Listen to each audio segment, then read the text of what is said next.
Now 7:12, I'll go ahead and call our city council meeting to order. Apologize for being a little late. We were in executive session and I had to wrap that up first. So our first order of business tonight will be the invocation to be given by Pastor Chris Gutierrez from the Southwest Harvest Church. Following that, we will have the Pledge of Allegiance to our flags. So at this time, will you please stand?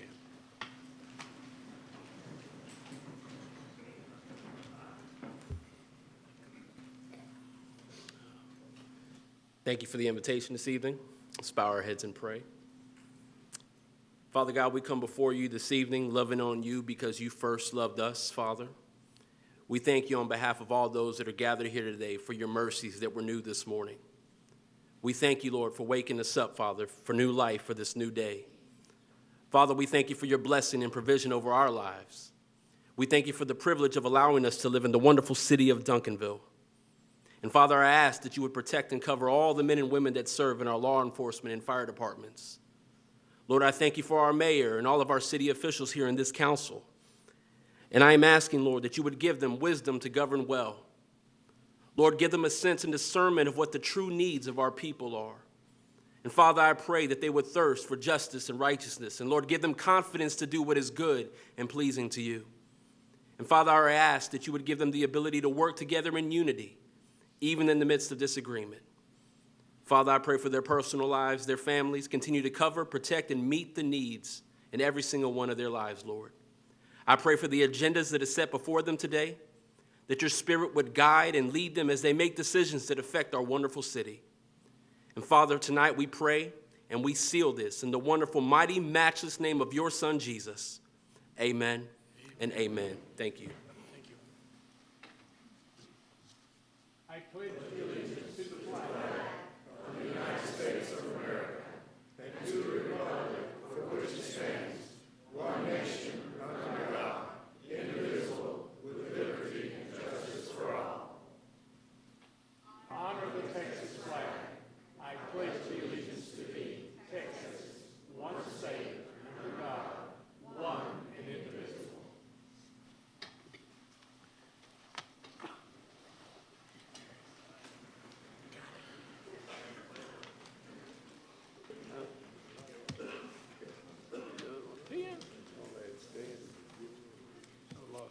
There it is.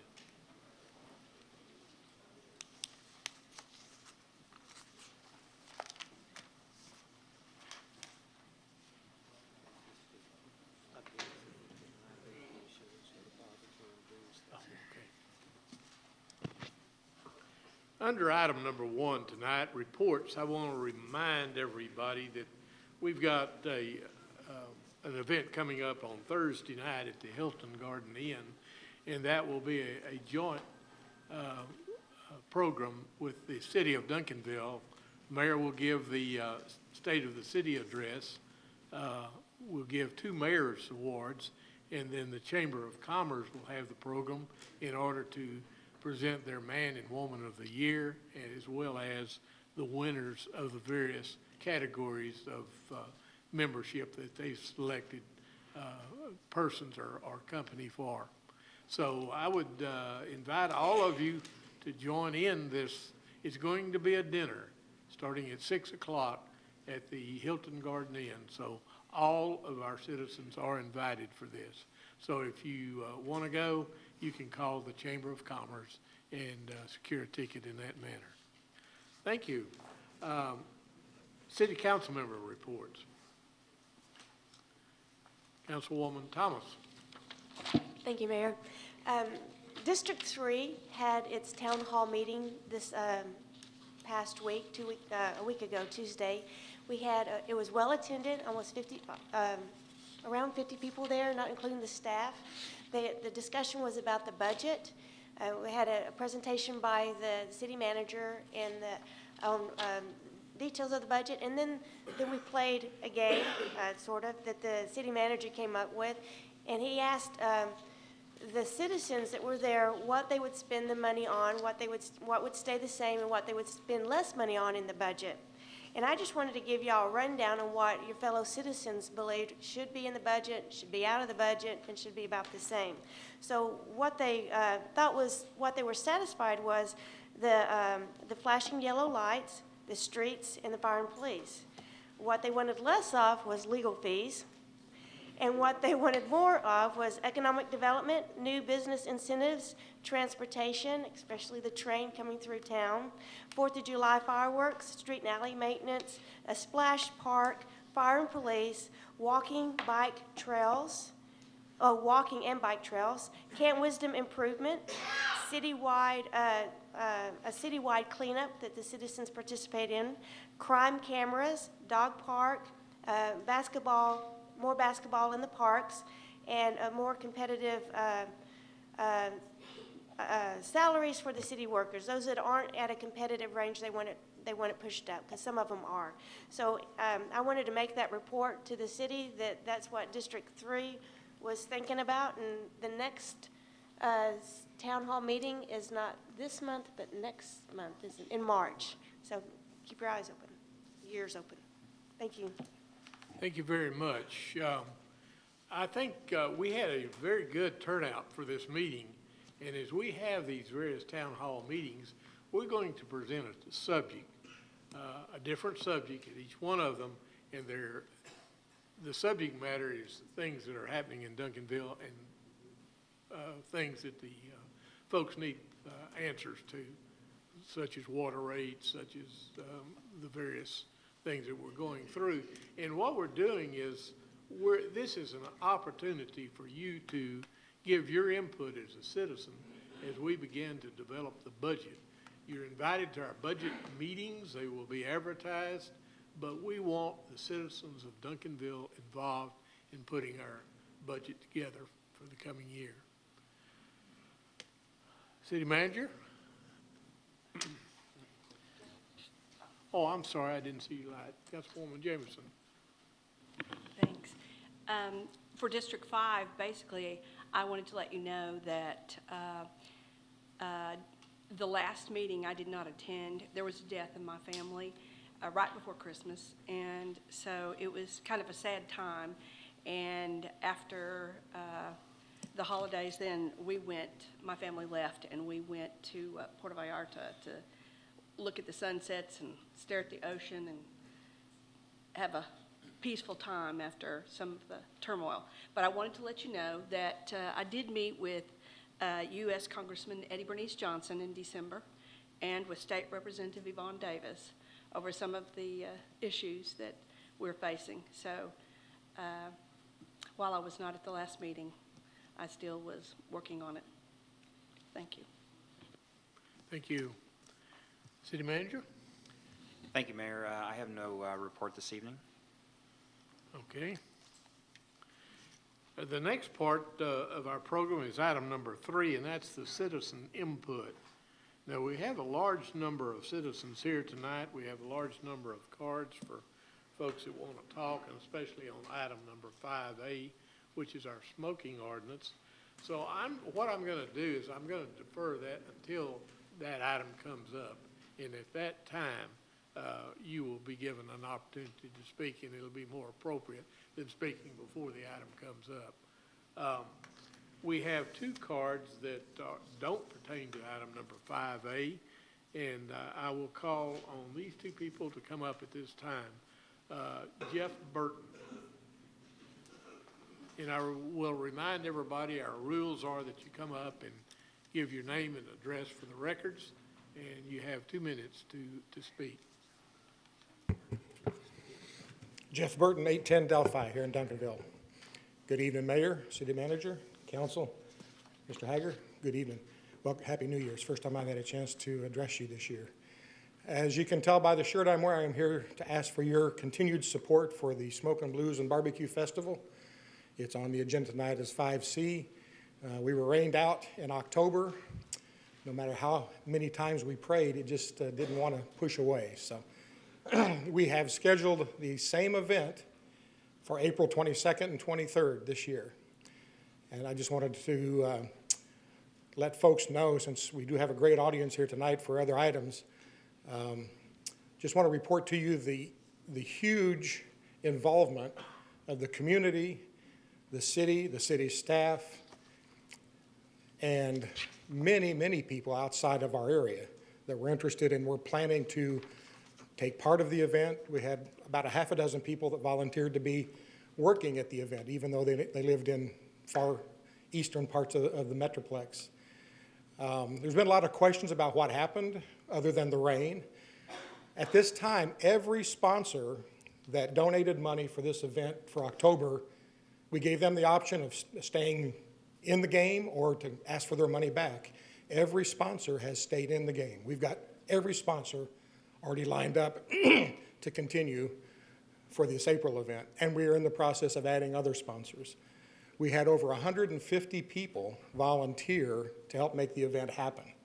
I've never seen that kind of involvement from city staff, city folks, city people, and as I said, people that are from the area, not necessarily just from Duncanville. It's an event that the neighborhoods, the community wants to happen. We're not asking for anything different than the last special use permit. It's going to be a great event, and we'll ask you to start praying now for no rain. Thank you. Thank you, sir. David Bondurant.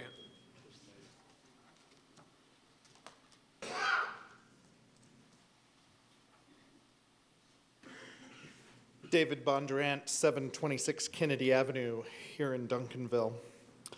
I come again to speak in favor of the Barbecue and Blues Festival. Some of my Lions Club cronies probably are blaming me for not praying hard enough for the last event, but I just told them that some of them probably fell short as well. Sounds like some in the crowd know some of the Lions Club members. Blues still tell a story. Blues still bring people together, and the blues still creates community. I joked last time about all of the times I had been to the local bars to hear the different bands. I still go to the bars to hear the bands because they still tell the story. And I look forward to those stories coming to Duncanville in great and wonderful and fun ways. So I would urge you again to pledge your support and approve all the things that have to be approved so this event can happen. Thank you. Thank you.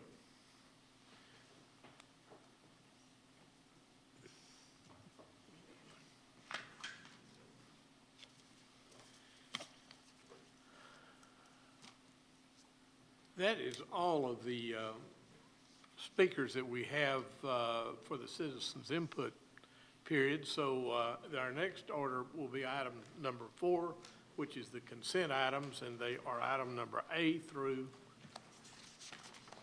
F. So at this time, I will ask the city secretary if she will read the captions on those. 4A, consider the minutes for the January 5, 2016 City Council regular meeting. 4B, consider a resolution of the City Council of the City of Duncanville adopting the 2015 Dallas County Hazard Mitigation Action Plan, authorizing the city manager or his designee to execute the necessary documents and providing for an effective date.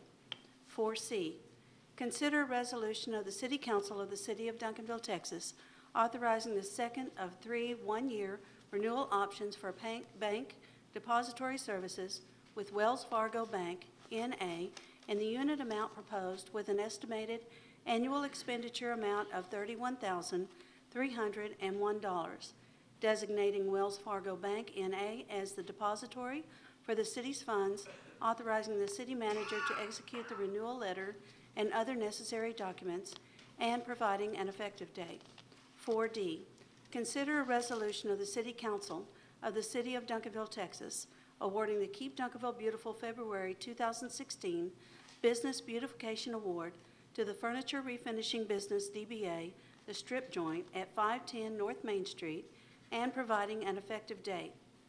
4E, consider a resolution of the City Council of the City of Duncanville, Texas, authorizing the second of 2 one-year renewal options for annual bid for traffic marking services with Total Highway Maintenance LLC and the unit amount bid with an estimated annual expenditure of $68,028.80, authorizing the city manager to execute the necessary documents and providing an effective date.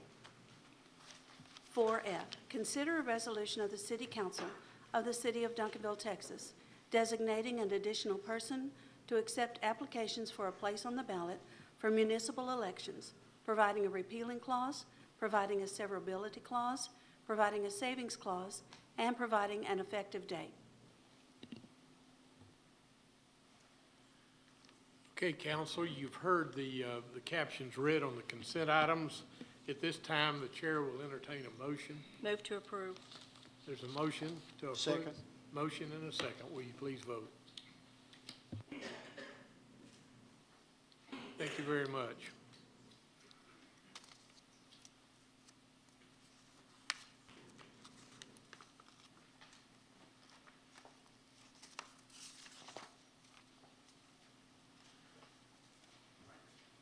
You want to turn the slides for me, or are you going to make me do it myself? Thank you.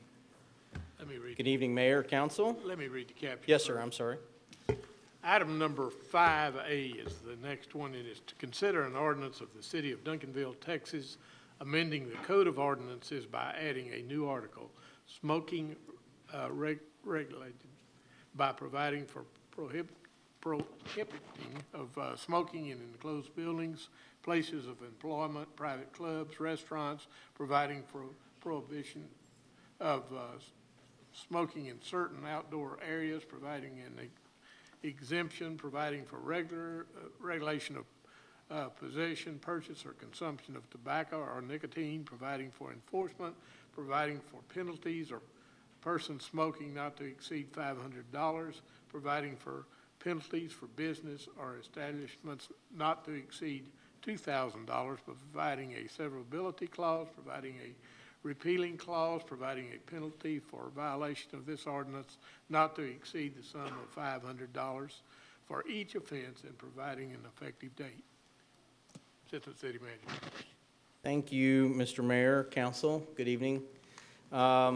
Much of what you'll see in my presentation tonight you have already seen at some point, but it's always good to kind of go over the basics one more time, and we'll do that tonight. So thank you, Mr. Hamilton. To start with, as of January 1, 2016, there are 42 comprehensive smoke-free cities in the state of Texas, and you see many of them there, to include Denton, Ennis, Flower Mound, Highland Park, our sister city, Dallas, the biggest one next door to us, as well as cities as far west as El Paso. Next slide, please. So why should we be concerned about smoking, or more importantly, in this case, secondhand smoke? Obviously, secondhand smoke's dangerous. I think we have a physician on the council who's quite aware of what that is, and we've heard testimony from other physicians at some of the open meetings regarding the effects of secondhand smoke. And as you all can see here, it is the third leading cause of preventable death in the United States. Furthermore, it causes some other diseases that we need to be aware of: heart disease, lung cancer, lung diseases, including bronchitis, asthma, and other health problems. Next slide, please. So let's talk about a comprehensive smoke-free city. To frame the argument, the focus of this ordinance will be on creating a comprehensive ordinance which is defined as protecting workers from secondhand smoke in municipal work sites, private sector work sites, restaurants, restaurant bars, and bars that are not in restaurants. Next slide, please. So a comprehensive smoke-free city, what have we done so far? November 12th, 2015, City Council hosted a town hall meeting at the Senior Center where we discussed this. And what I brought forward at that time, the City of Dallas, we had their ordinance. The City of DeSoto had passed their ordinance, but it was not yet effective. And then we also had a model ordinance. And I brought all three of those together to sort of give you a range or an idea of what they looked like. And we had open discussion. We had businesses present as well that gave their input and their thoughts about a comprehensive smoke-free city. Then on January 5th, 2016, we had put some of the ideas together about what it could look like for the city of Duncanville, and I presented that to y'all and received your feedback. And so what we're going to discuss tonight is based on that feedback, what we have certainly put together. The proposed ordinance, excuse me, covers a variety of locations and circumstances, both public and private, and some of those include enclosed public spaces, enclosed places of employment, private clubs, enclosed residential facilities, outdoor public places, where it is not regulated, e-cigarettes and liquid nicotine, and of course, the enforcement of the ordinance. Next slide, thank you. So smoking will be prohibited, first of all, in all enclosed public spaces to include education facilities, galleries, libraries, museums, businesses open to the general public, et cetera, et cetera. And you see down there, if you'll back up one, Timothy, please, break rooms, and then as we've heard at the latest, private clubs, and we can discuss that. I've done a little research at the end here. Next slide, please. So regarding outdoor public spaces, smoking will be prohibited in certain places and within 25 feet. Now, if you all remember, the discussion was, how far would the standoff be from certain things? So this is where the 25-foot rule came in, as we discussed. Enclosed places where smoking is prohibited, buildings owned and leased operated by the city, outdoor seating and service areas, restaurants and bars, bleachers, grandstands, outdoor playgrounds, public transportation platforms, and point-of-service locations when in a vehicle. If y'all remember that smoking is not regulated in a vehicle, but if you are smoking in your vehicle and you come up to a point-of-service area, the expectation of the ordinance, should you pass it, is that you would quit smoking within 25 feet of that place. That's where that comes into play.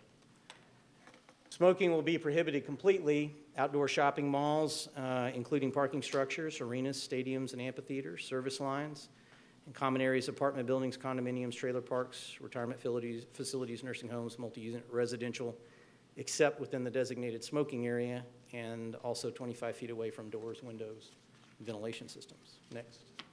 So where is smoking not regulated? As the ordinance is currently written, smoking will be permitted within a private residence unless you use it as a health, adult, or child care facility. Private automobiles. This doesn't include city-owned automobiles, so basically because a city-owned automobile is a workplace, then it would be expected to be smoke-free at all times. And then retail tobacco stores, cigar stores, and electronic smoking device stores for the purpose of allowing them to sample the products so long as the smoke or vapor doesn't enter a location or place that is non-smoking.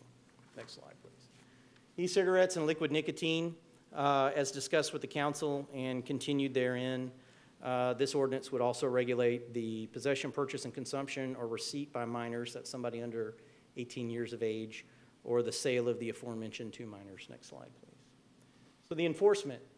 So we looked at what you had talked about, your preferences regarding those individuals that choose to smoke in violation of the ordinance versus a business that's in violation of the ordinance. And so that's what this reflects, that a business that's in violation of the ordinance if the ordinance is passed could receive up to, not a specified specific fine, but could receive up to a $2,000 fine. And individuals in violation would have a sliding scale rule based on the number of fractions in a rolling calendar year. Starting with $100 for the first, $200 for the second, and $500 thereafter within 1 year. Next slide, please. Enforcement. We also talked about the city health inspector because he'll be out and about and looking at these locations, being the primary enforcement arm. But as you know, if somebody calls the police department, it would be good to have them effectively noted as also being able to enforce the smoking ordinance, as well as maybe the fire marshal or somebody like that. So what we did is we added the word peace officer, as well as authorized designee, which could be a code enforcement officer or somebody like that, included for enforcement. And so I put some times when that might come into play. So police or fire marshals could handle calls regarding smoking at non-smoking facilities. So somebody calls and says, we got a problem, they could go out and enforce it. Police or fire marshals could issue citations for events discovered on view. So when they see it, they could take action. And finally, the police conduct stings at retail stores where tobacco products are sold. And we've even done that in the past, regardless of a smoking ordinance, to make sure that businesses were not selling tobacco to minors. So this is a common practice, not only in our city, but other cities. And that would allow that to occur. So a summary of discussions that we had, this is just going back over and talking about the things that we discussed in the briefing session, was the short title will be named Smoke-Free Air Ordinance of 2016, and we included that.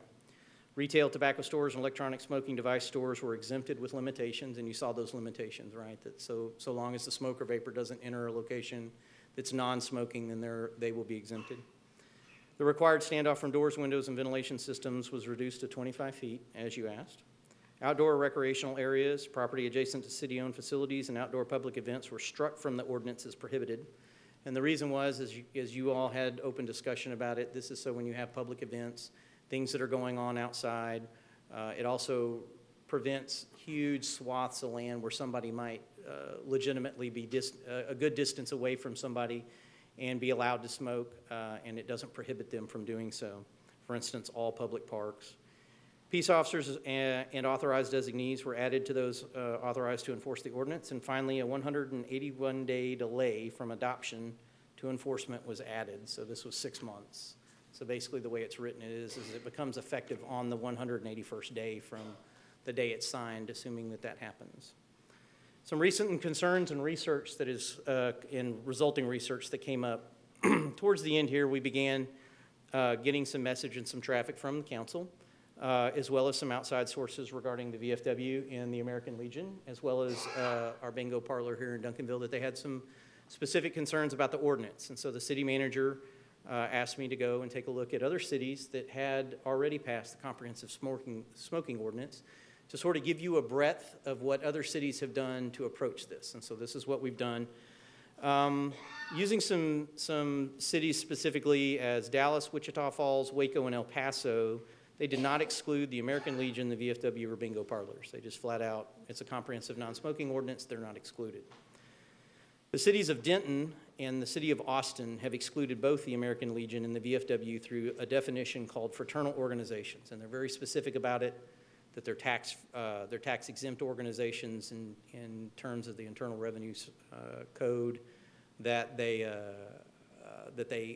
have a very specific model of how they control their members and things like this. They have a legislative body, and that definition is what they used to ensure that it didn't expand beyond those groups, and they also exempted their bingo halls, and I believe it was the city of Denton that actually came in and said, we'll exempt the bingo halls that we have now, but it will not apply to any others.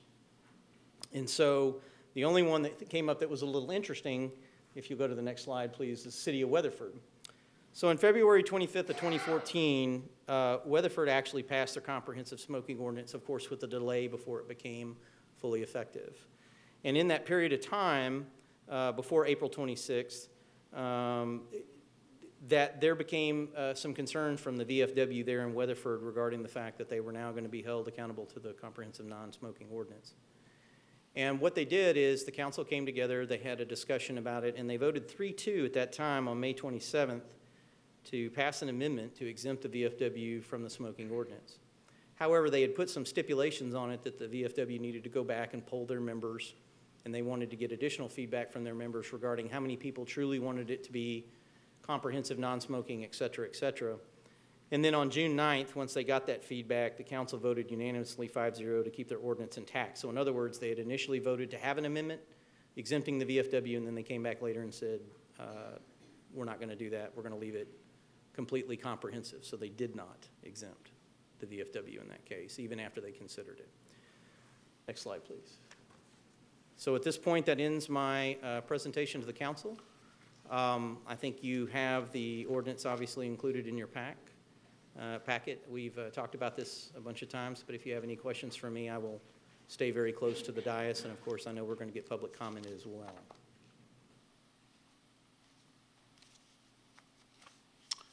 Okay, thank you very much. Thank you, Mayor. I'm at a quandary as to how to run this. I have a stack of cards. I have 4 cards here of people who are in favor of the ordinance staying the way it's originally designed right now, and not allowing smoking, but they did not wish to speak. So there's 4 there. What I need to do is I'm going to call on anyone wishing to speak who has filled out one of these cards. I'm going to call, first of all, those who want the ordinance changed to allow smoking for the VFW and the AMVETs. And then I will call on those who want the ordinance to stay as is. I would,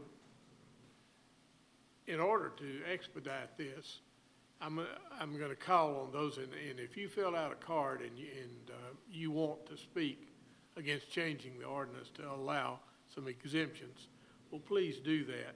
But when you come up, if somebody's already made statements that pretty well state your position, I wish you'd just come up and say, I'm in favor of changing the ordinance, instead of repeating over and over and over again the same thing, unless you've got something different to say. So at this time, instead of calling them by name, I'm going to call, because I don't know how some of you want to come down on this issue, whether you're for it or against it.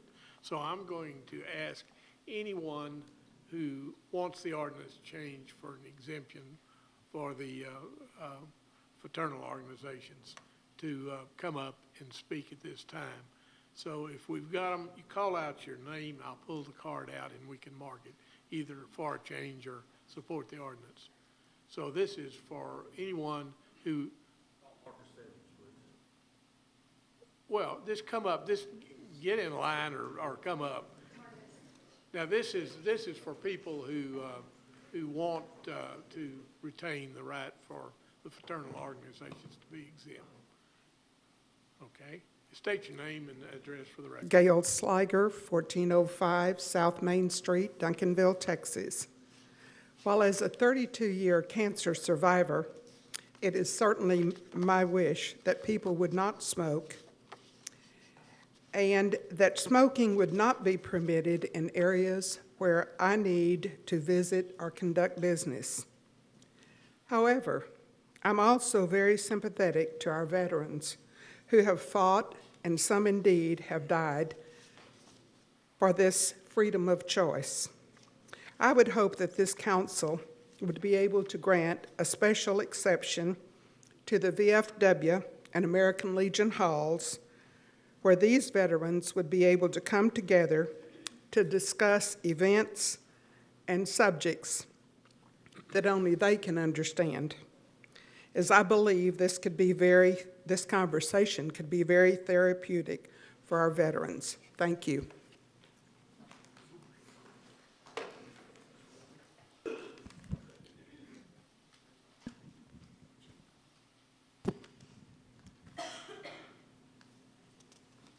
Please give your Mayor, name and address. ladies and gentlemen of the City Council. My name is Marcus Evans, and I reside at 6861 Talbot Parkway, Dallas. And I am a disabled veteran of the Vietnam War. And we're here to speak against the ordinance in respect to asking that you exempt the American Legion and the VFW veterans organizations. The American Legion is a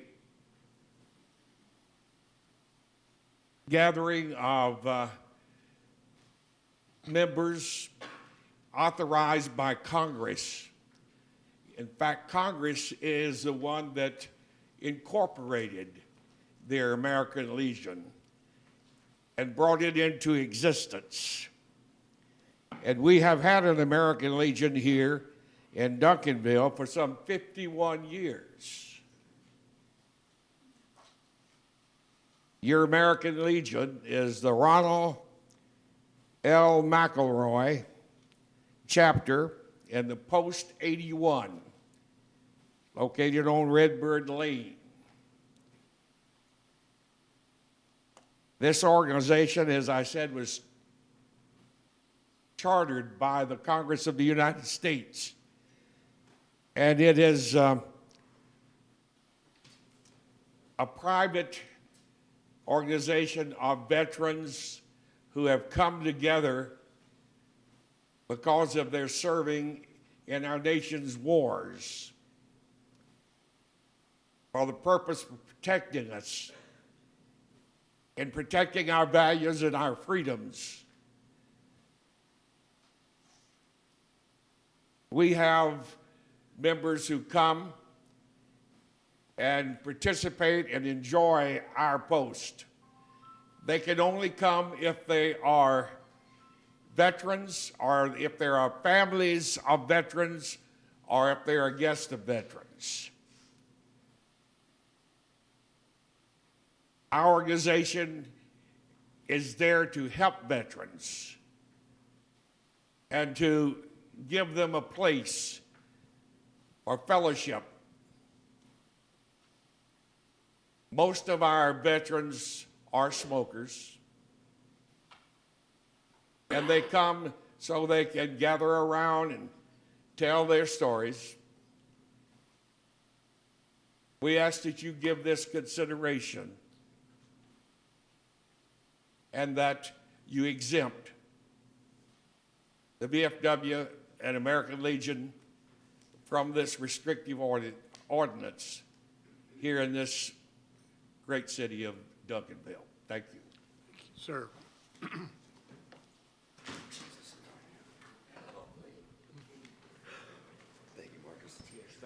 Good Lord. What's that first year? That's the first step. My name is Matt Graska.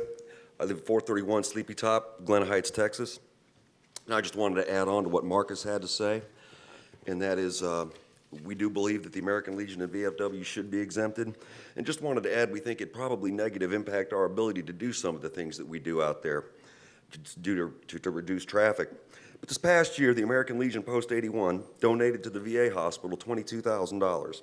We donated to Duncanville Outreach over $10,000 in merchandise and money. We donated to Patriot Paws $5,000, and they trained dogs for disabled veterans. We also did $5,000 for Wreaths Across America for the National Cemetery. We also donate to the Police and Fire Department of Duncanville each year. In addition, also along with our comrades over at the VFW, we donated the Memorial Walk for the Police and Fire Department. Each year, for the last 30 years, along with the VFW, we have put on a Memorial Day program for the city of Duncanville at no cost to the city. On Thanksgiving and Christmas, we have dinner for veterans that have no one and nowhere to go. Our veterans fought and died for our freedom. Tobacco is not illegal. Please don't take this right away from them and their organization. We respectfully ask the City Council to exempt the veterans organizations or grandfather them. I respectfully thank you for your time. Thank you, sir.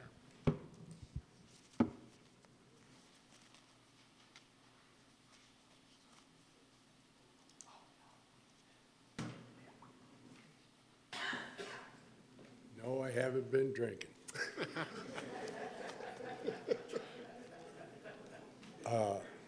My name is Michael Bradley. I'm a member of both VFW and American Legion Post 81. And basically, I have nothing new to say. I mean, we're constantly community-oriented. Our canteens are not open to the public. Again, we got the stipulations, you got to be a friend, etc. And basically, I agree with everything else that's been said, and I think we ought to have a section in there where we're, what word am I looking? Exempt from the non-smoking ordinance on our property. It's our property, we own it, so it's our canteen. It's not even a bar. You know, our bylaws say we're a canteen. We serve beer, you know, potato. Okay, that's all I got to say. Thanks. Thank you, sir.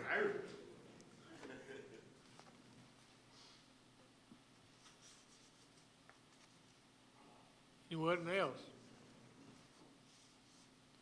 Just speaking for an exemption.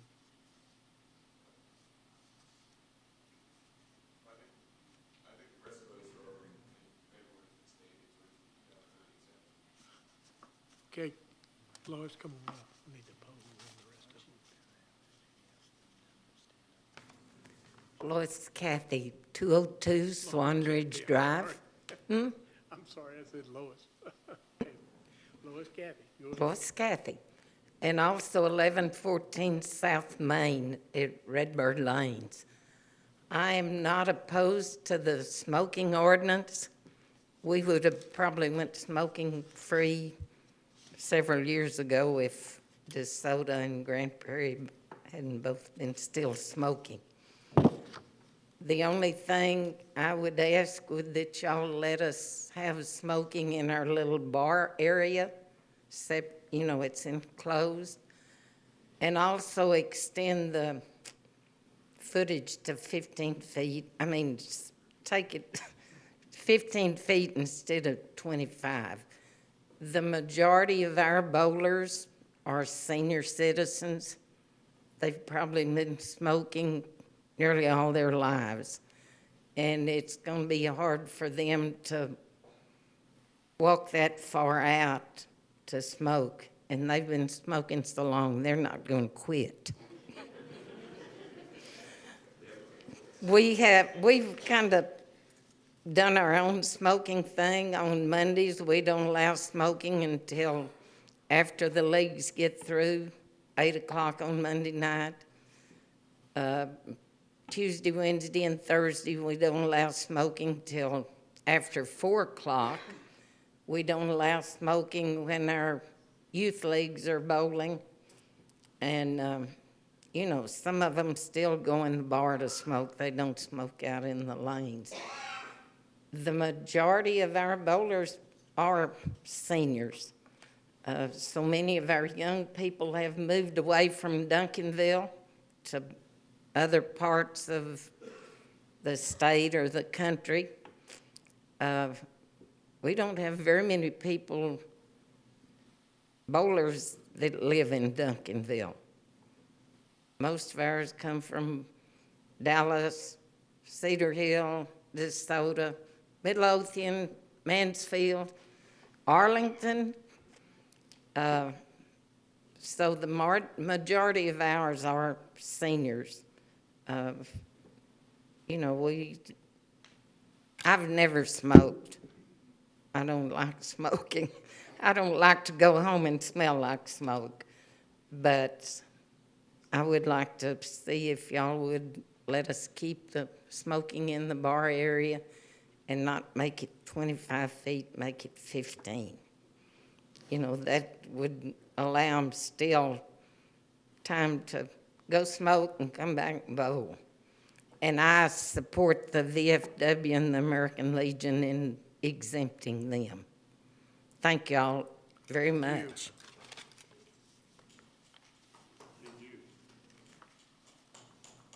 Anyone else?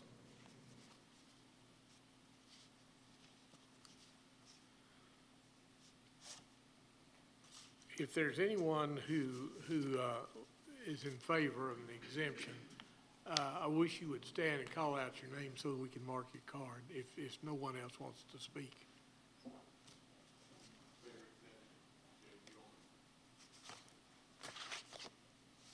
Okay. Anyone else? Can you repeat that question? If you are here appealing for an exemption and you filled out a card, I would like to know whether you're for or against, and these cards don't indicate that. So if you are here wanting an exemption and you don't want to speak, would you please give me your name so I can write it on the card? I didn't fill out a card. I'm past member post 81, and I speak for an exemption. Thank you very much. Thank you, sir. Anyone else who filled out a card? Okay, well. I'm Mike Mann from post 81, and I feel like we need to be exempt from it. Okay, your name again, please, sir. Michael Mann. I did not fill out a card. Okay. Are we making a list of these?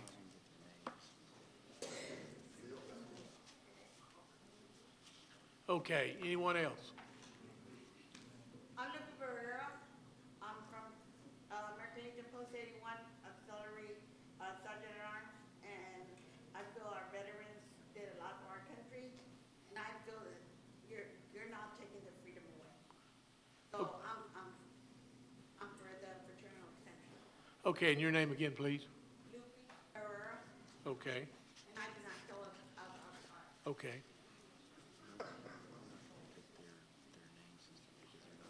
That's all right. It doesn't make any difference. Yeah, okay. Okay, is there anyone else who filled out a card and wants to give me your name? Okay. Well, you're in favor of the exemption, okay?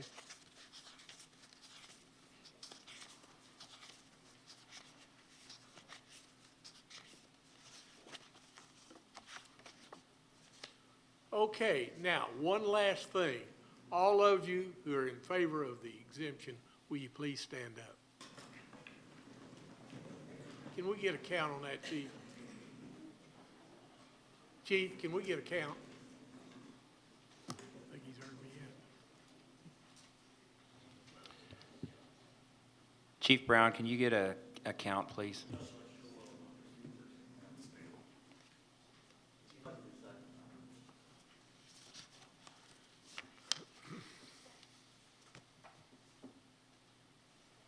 On this side. 46. 26.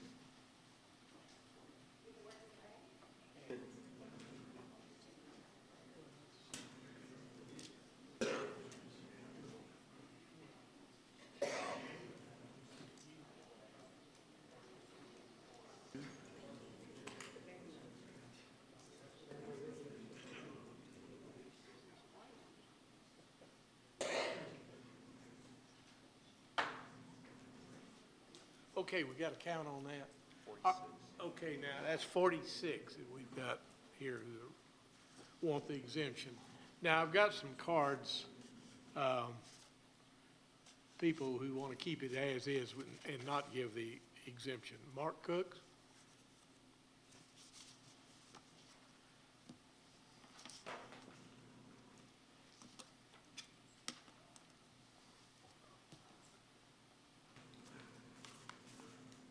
Mark Cooks, 1106 Bradley Drive, Duncanville, Texas. Mayor and council, thank you very much for being here tonight and doing what you do best, that's making policy. A few months ago, I approached you, the council, about having Duncanville smoke-free. The reason I did that is because as I was visiting Papados on many occasions on Friday nights to get my food in and out, I would come through the bar to get that food, and having to wait the time to wait to get my food, and would be exposed to the smoke that was there. I had an opportunity to speak with the general manager and some of the team members and the employees that was there, and their comments to me at that time was, wow, I really wish we could not have smoking in Duncanville. And what the general manager even stated at some point that she had a customer on many occasions that would not come in to the restaurant because of the smoking. And so what she said she would do for that particular customer was to bring her food out to the car to not allow her to expose to the smoke. So I took a little survey on Facebook. You know, everybody does their thing on Facebook. So I decided, let me just ask questions. And some of your spouses, and I won't call your spouse's name, kind of said, I would also go for a smoke-free for Duncanville.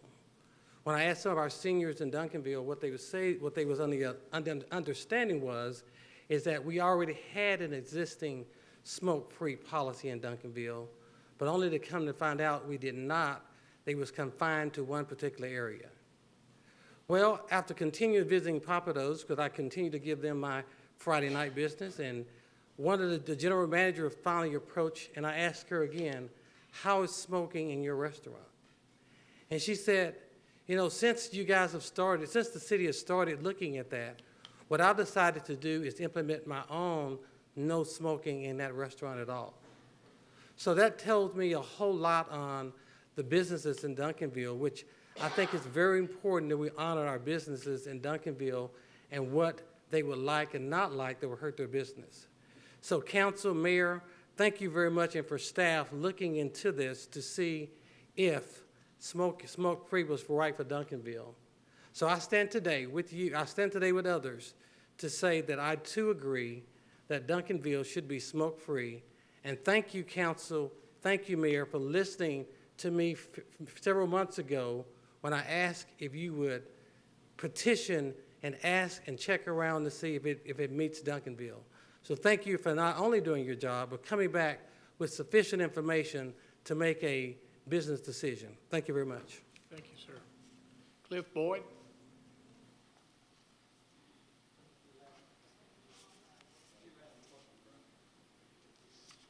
Okay. Helen Peralta?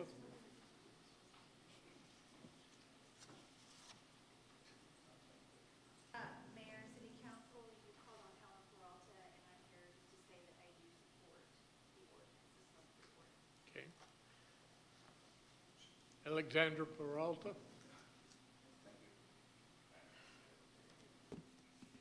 Alexander Peralta, 802 Kensington, Duncanville, Texas. First of all, I just want to make one comment, that I want to thank all the veterans that are here, and thank you for serving our country. I really appreciate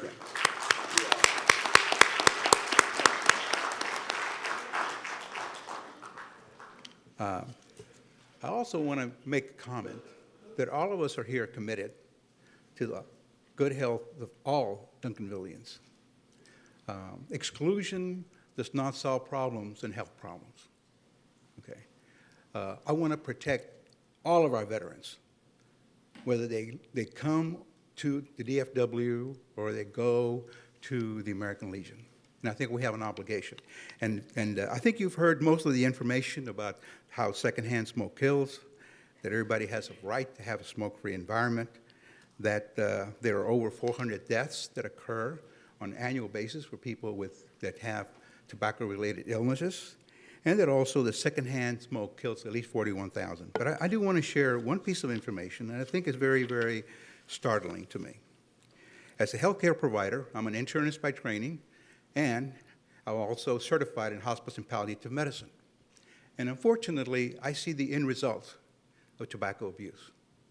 And it affects citizens in a very, very harsh and really in a very unrelenting way. But just recently, in an article that appeared in the Journal of American Medical Association, was temporal trends for mortality. And mortality, and they went back and looked at people between ages 60 and 75, and they went back and looked at from 1969 to 2003, which we have the current data, and it says that there has been great strides in reducing death. I'm going to read you some statistics.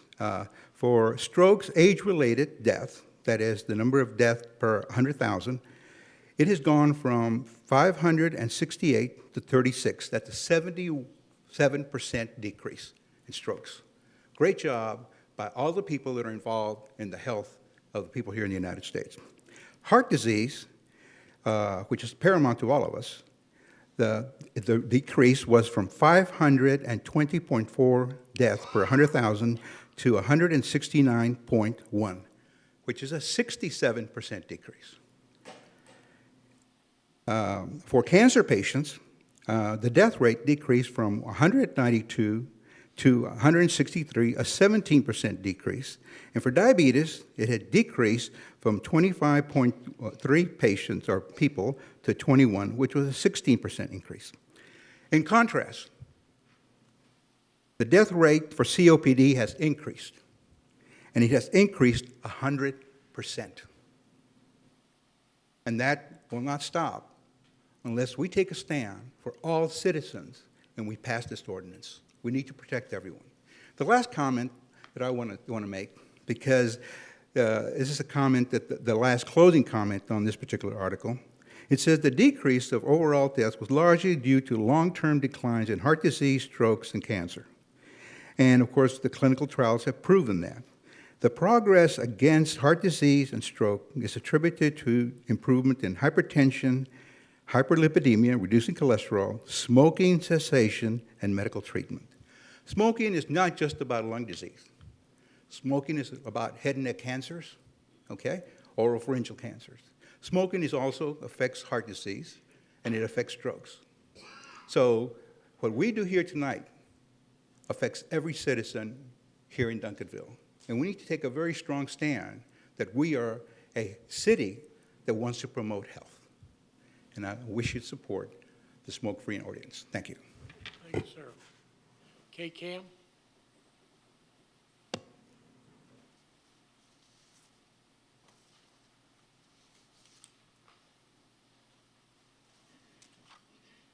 I'm Kay Cam. I'm representing, this is an interesting position for me tonight. I'm representing myself as an employee of the American Cancer Society Cancer Action Network, one of the founding partners of Smoke Free Texas. But I also live at 1207 Rock Springs in Duncanville. So this is something the mayor knows well, because he and I have had this conversation for many years, that I have supported personally. As I said, for any number of years. I believe that we should not have smoking in public places. And that was a personal viewpoint before it was something that was part of my job. I would be remiss, however, if I did not professionally thank your Assistant City Manager, Charles Smith, for all of the time and all of the work and the research that he did in putting together the presentations that were made to you and the ordinances before you tonight, as well as the time that each of you have given to us as we've worked through this, as we've talked on the telephone or exchanged emails or sat through meetings here at City Council or the town hall meeting that was held at the Senior Citizen Center. So we do appreciate that. I have a quote I want to share with you. It says, "Tobacco, a custom loathsome to the eye, hateful to the nose, harmful to the brain, and dangerous to the lungs." Those words were penned by King James I of England in 1604. Now, in the ensuing number of years, there's been a lot of science and a lot of investigation into tobacco and the use of tobacco and secondhand smoke. We know from research in more recent years, particularly over the last 50 or 60 years, that secondhand smoke is indeed harmful, and it actually does kill. We always think about the cigarettes killing people who smoke the cigarette, but it also kills those of us who simply are exposed to the side stream smoke or the secondhand smoke. And it's not just the things that King James referred to, it's every organ of the body that can be affected by exposure to secondhand smoke. Your task as the City Council, you know well. You know what the city charter says you have the authority to do. Charter says you have the responsibility for health and safety in this community. Exposure to secondhand smoke is a health and safety issue for everyone who lives in this city and who goes into a public place, whether it's City Hall, whether it's, as someone said to me today, Ben Franklin, or Papados, or Los Lupes, or a bar, whatever it happens to be. The workers in our city deserve the right to breathe smoke-free air in the locations where they work. Those of us who choose to go into those locations as consumers deserve the right to conduct our business in a smoke-free environment. As one of the organizations who's a member of the Smoke Free Texas Coalition, I can tell you that I have spoken to communities across North Texas and across West Texas. Mr. Hugman can tell you that he knew me long before he moved to Duncanville. I've been to Lubbock, I've been to El Paso, all over the cities in North Texas. We would love to see, as an organization, the city of Duncanville added to our list of comprehensive cities. I would love to see Duncanville very selfishly added to that because I'm a resident of this city. And if we are a city of champions, then public health should be one of the issues we have a concern for. Thank you. Thank you very much. Kelsey Bernstein.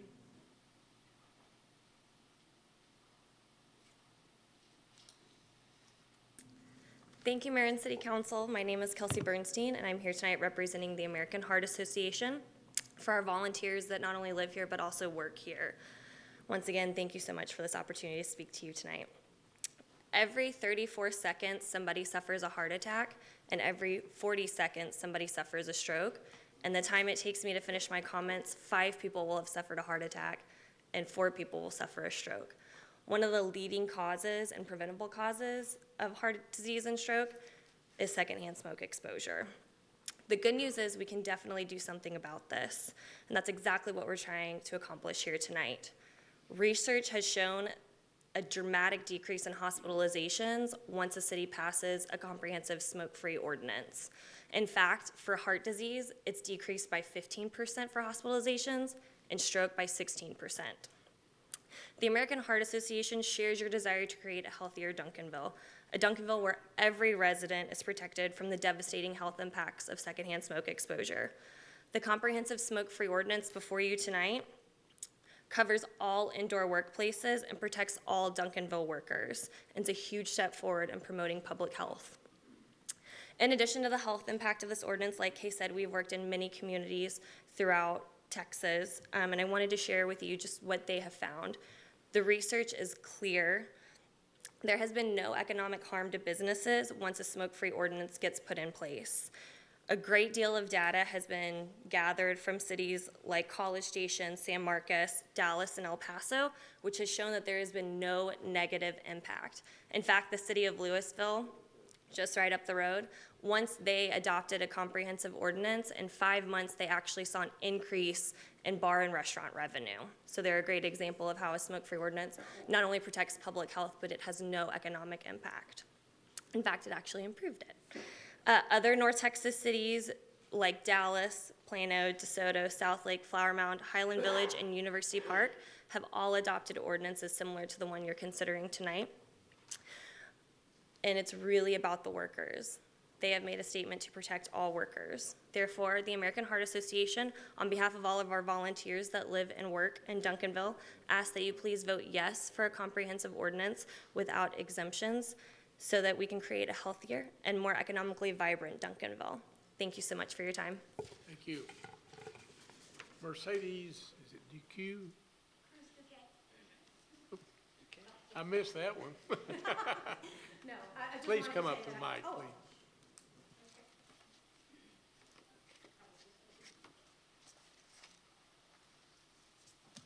Good evening. Thank you for allowing me to speak. 119 Main Park Lane. And I just wanted to say that I support the ordinance. My mother, at the age of 55, had a heart attack. She was a smoker. Because smoking was something she did, I actually have asthma, heart disease, diabetes, and high blood pressure. So again, you know, I had no idea that I could end up with so many other things, but because I was a child. But so it's my heart to be able to protect all the children that may not know what they're being exposed to. Thank you very much for listening. Thank you. Carmeletta Freeman.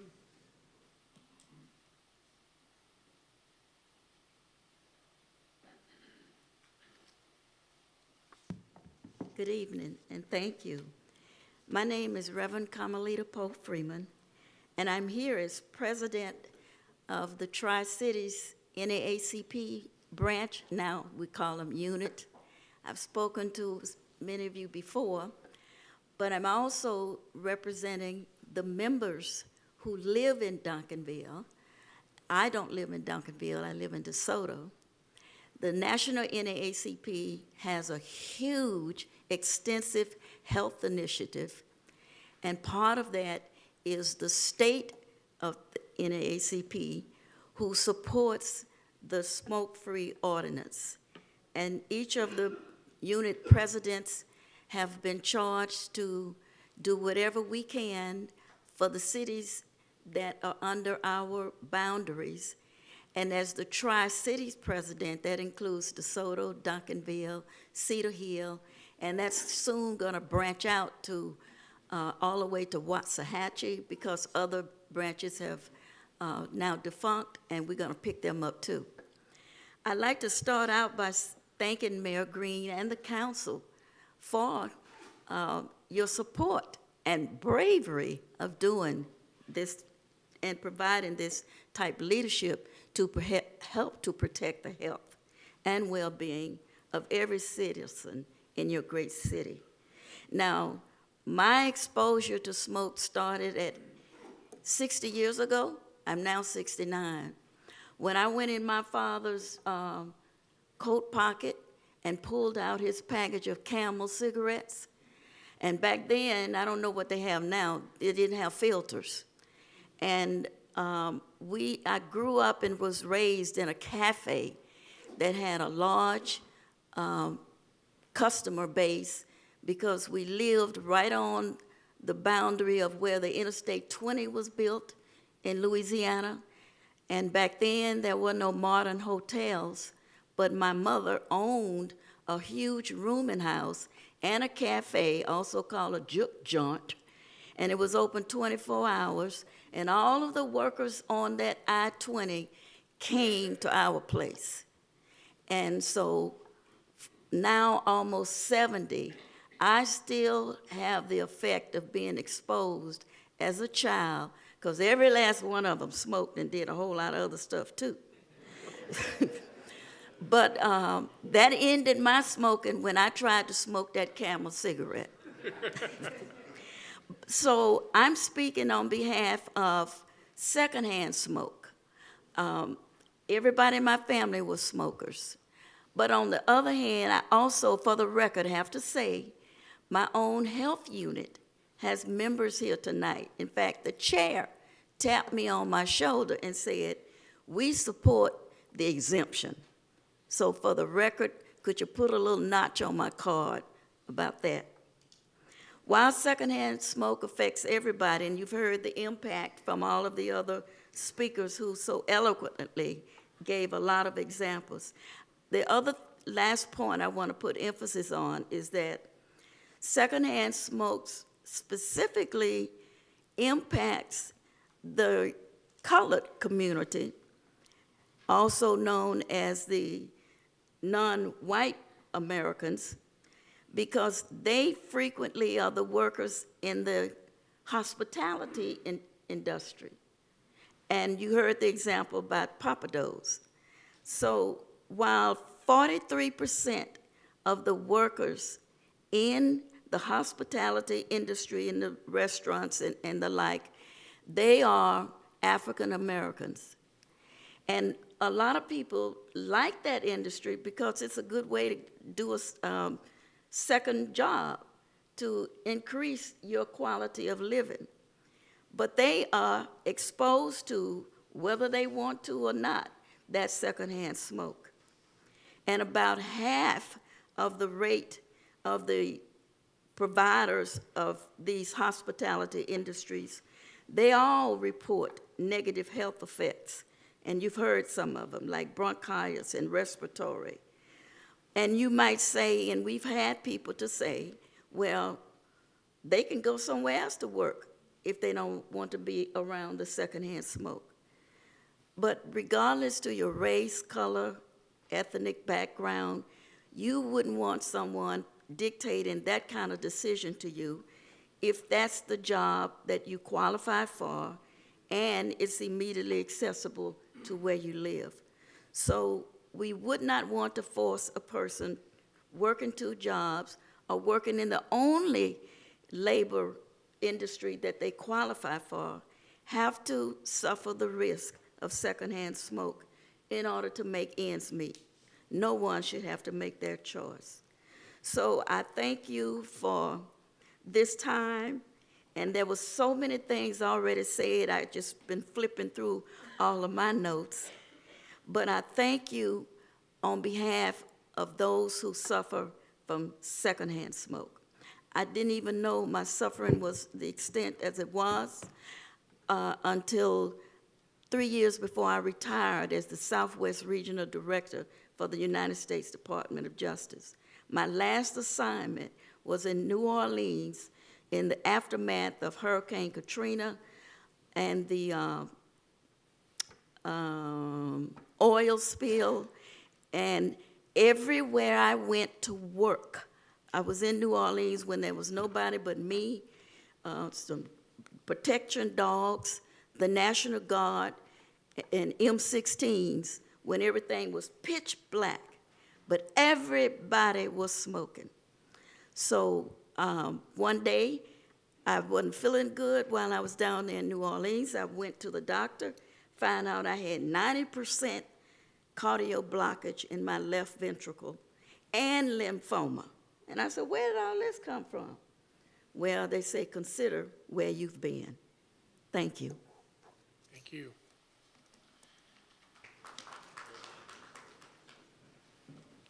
Council, that was the end of our cards. This is not a public hearing. This is a airing of the ordinance tonight for you to make a final decision on what you want included in the ordinance. Now, there were a couple of other things that were brought up, one being an exemption for bingo halls and another one for an exemption for the bowling alley. I don't know if anybody wants to make comments about those. If you do, please do.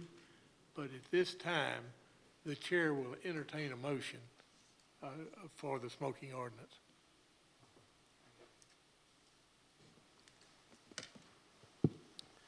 Thank you, Mayor.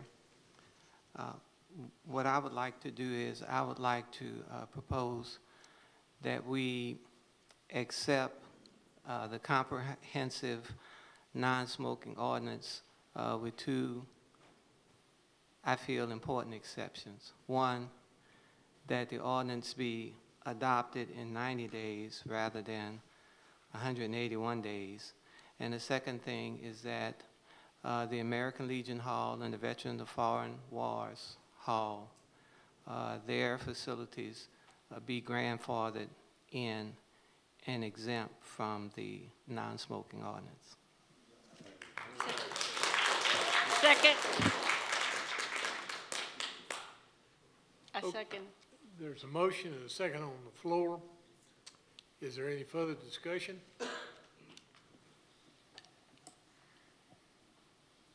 Councilwoman Thomas? Yes, Mayor. I would like to see the 25-foot set off from the door reduced to 15 foot. I'd like to make that as an amendment. Okay, that's a friendly amendment. Is there a second to that?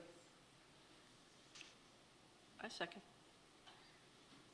Okay, we'll vote on the friendly amendment to change the distance from 25 feet to 15 feet. Is there any discussion on that? I would like to note that in the model ordinance, that 15 foot was an option that was given to us as a healthy distance. DeSoto has 50 feet, 25 feet, is in there, and also, but 15 feet was an acceptable distance. Okay, anybody got a comment on that before we vote on this particular amendment, and that's the distance? If there's no further discussion, will you please vote?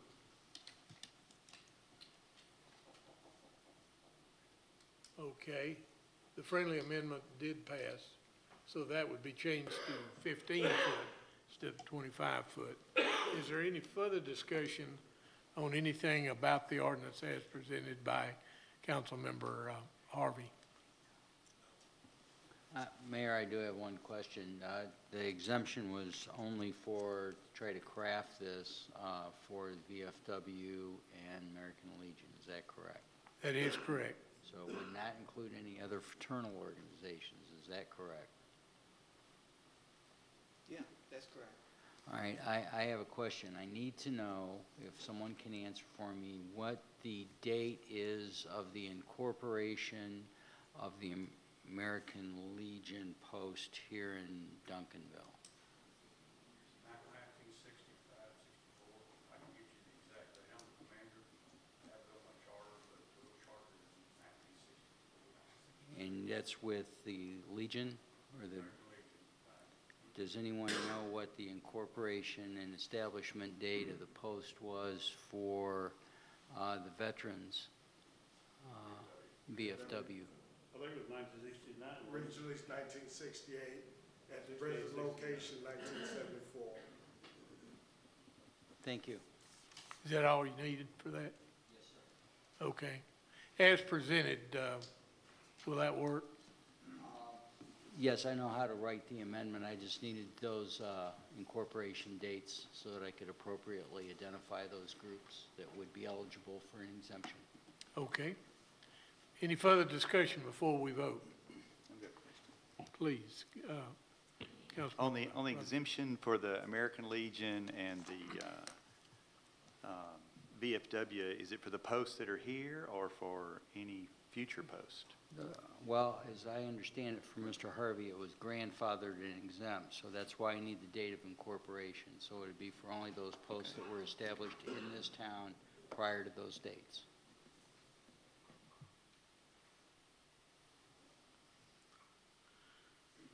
Councilwoman James? I think we just need to explain about the bowling alley. If the club there was taken into consideration, then it would also have to include all the other clubs. So that's why we couldn't do that. Okay, you further light? Do you understand the motion now as it stands? Do you need any?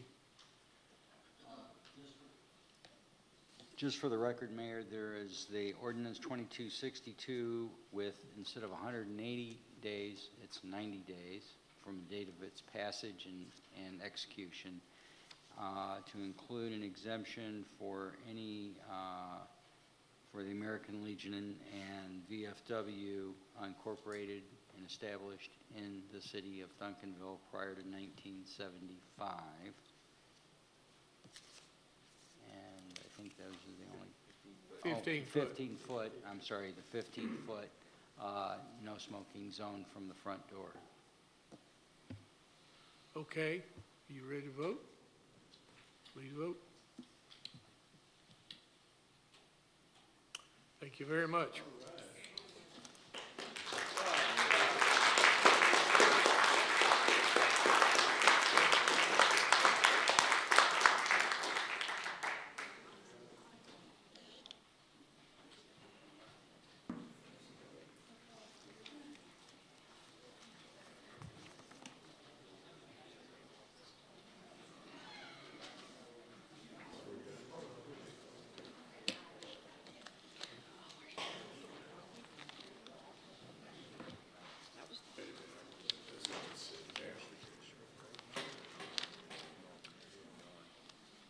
Council, I'm going to offer you an option. Do you want to take about a 5-minute break, or do you want to just go ahead and finish the agenda? I don't care. I think everybody wants to go on. Well, everybody's shaking their head, yeah. Does anybody want a 5-minute break? Oh, yes, okay. All right, we will, this council, it's now 8:30. We're going to recess for about 5 minutes. We'll reconvene at 8:35. So I'm going to go ahead and call the meeting to order. The first order of business tonight is the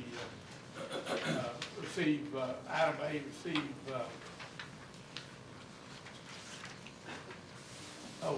number one, discuss the agenda item. So let's go through that first. Thank you, Mayor and Council. Tonight on the consent agenda are the minutes for the January 5th meeting. Item 4B is a resolution adopting the 2015 Dallas County Hazard Mitigation Action Plan. This is a plan that is done in conjunction with Dallas County.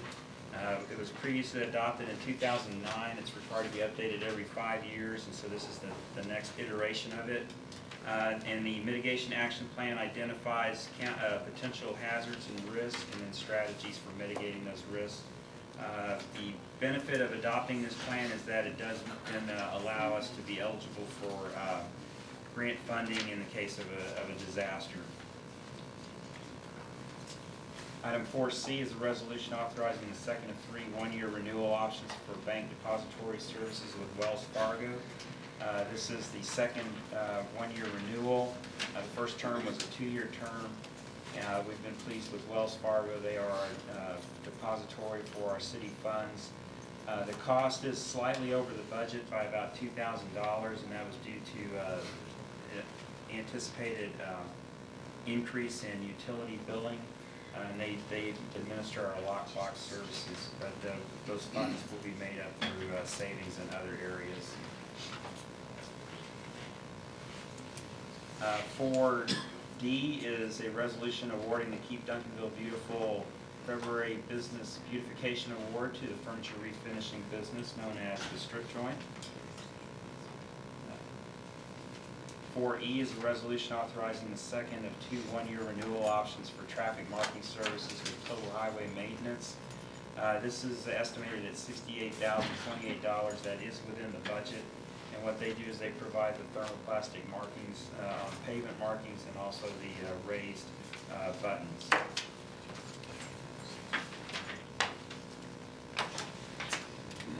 Item 4F is a resolution designating an additional person to accept applications for place on the ballot. By law, the city secretary is the person to take those applications, and we're designating her administrative assistant, Kristen Downs, to be an additional person so that when Mary is not in the office, we can take those applications for places on the ballot. That is the consent agenda. The items for individual consideration. Does anybody got anything on the consent agenda they want to talk about? The items for individual consideration, the first item is the smoking ordinance. We have discussed that with you all before, and most recently at the last meeting to get input from you. And that we will have a presentation on that.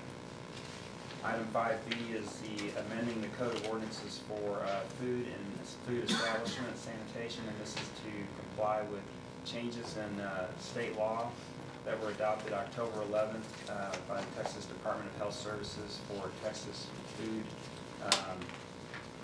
food establishment regulations. Mr. City Manager, I would like to hear Mike Clemens discuss that. He didn't have to do that now, but when we get out in front, I'd like for him to speak about cottage industries and areas that serve food that would be classified as college industries.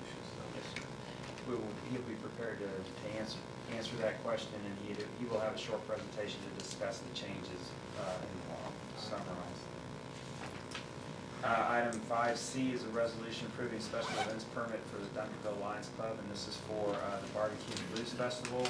This is identical to the one that you previously approved, and as you know, that festival was canceled due to rain.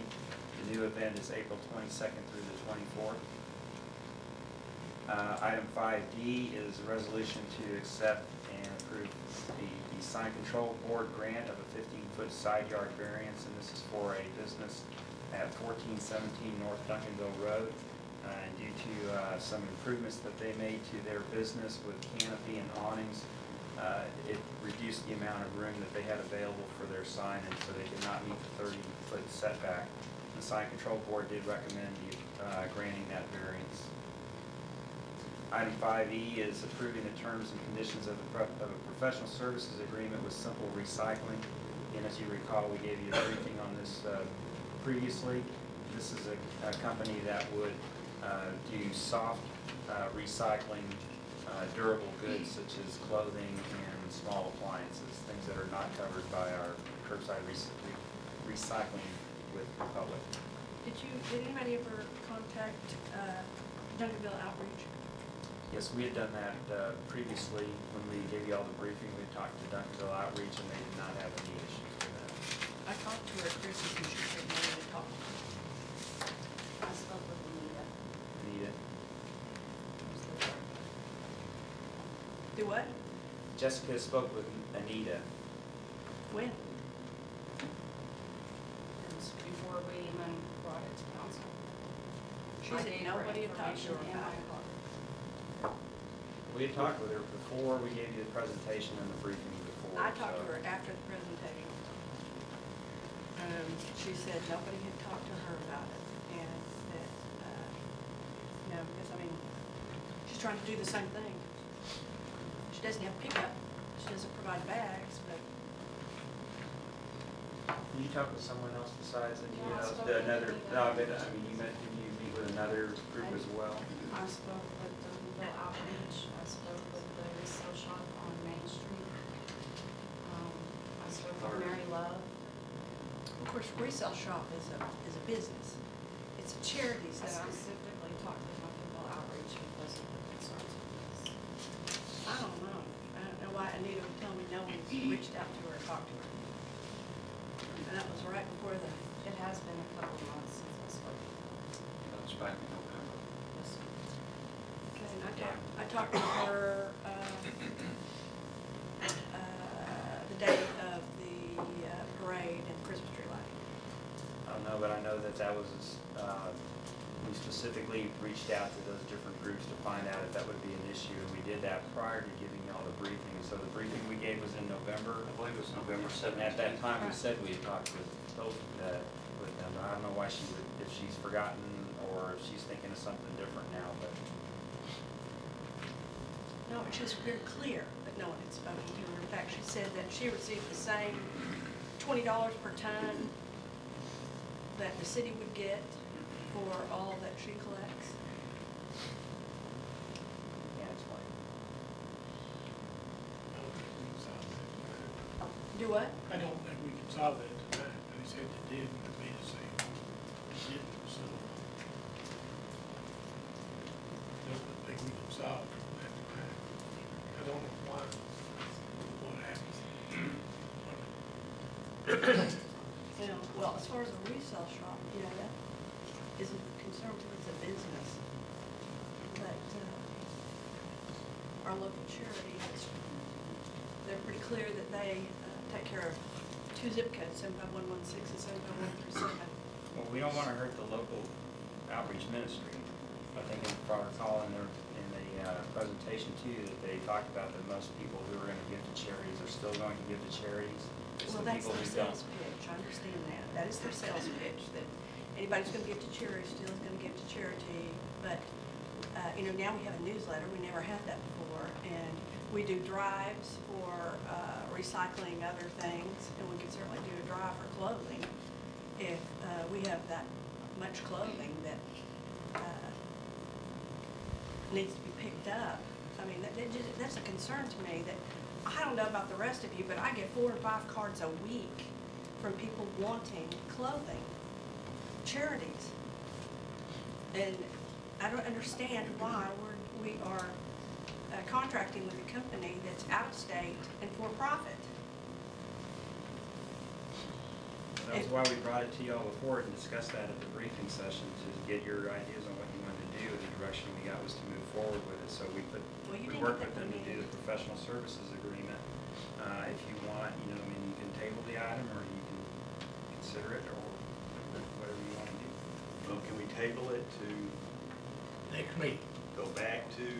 We'll confirm with the meeting. We'll table it to the next meeting. Because I don't think any of us want to hurt. No. Outreach. So I thought, well, that's why I stopped to talk to her. And she was clear that no one had talked to her. So I tried to reach her today, but I was busy and didn't get a hold of her till, I mean, I didn't get anyone because she closes at 3. Okay, I mean, after the current. okay then. Okay.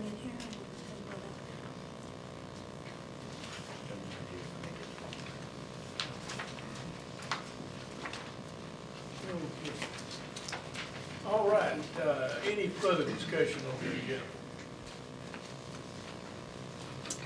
All right, item number 2 is our briefing presentations. The first one is from Cliff Boyd. He is our representative to Eon Reality Enterprise on their advisory board.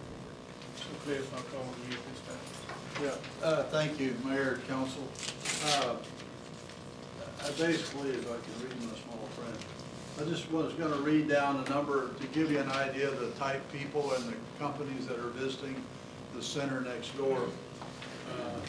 I'll start off with the Duncanville Fire Department because they're looking at a program that will, when they're intubating someone, they need a better training film for that. So that's something they're looking at. The KLLP Trucking Company, Parkland Hospital, Southwest Medical School, the Museum of International Cultures, which is looking here locally, Cedar Valley College, University of Texas, Dallas, University of Texas, Arlington, G&E Oil and Gas, Lacone, I don't know how to pronounce that, but it's in Muskogee, Oklahoma. the Oral Roberts University, MasterCard, Halliburton, Exxon, Colorado State University, National Oil Well, Barco, Schlumberger, Texas Elite 7-on-7 football, Colorado Rockies baseball, Florida Marlins football, Texas Rangers baseball, Dallas Mavericks, Texas Health Institute, Ambient Industry, Dallas Morning News, PetroSkills, Zodiac Aerospace, Wells Fargo, and Honeywell.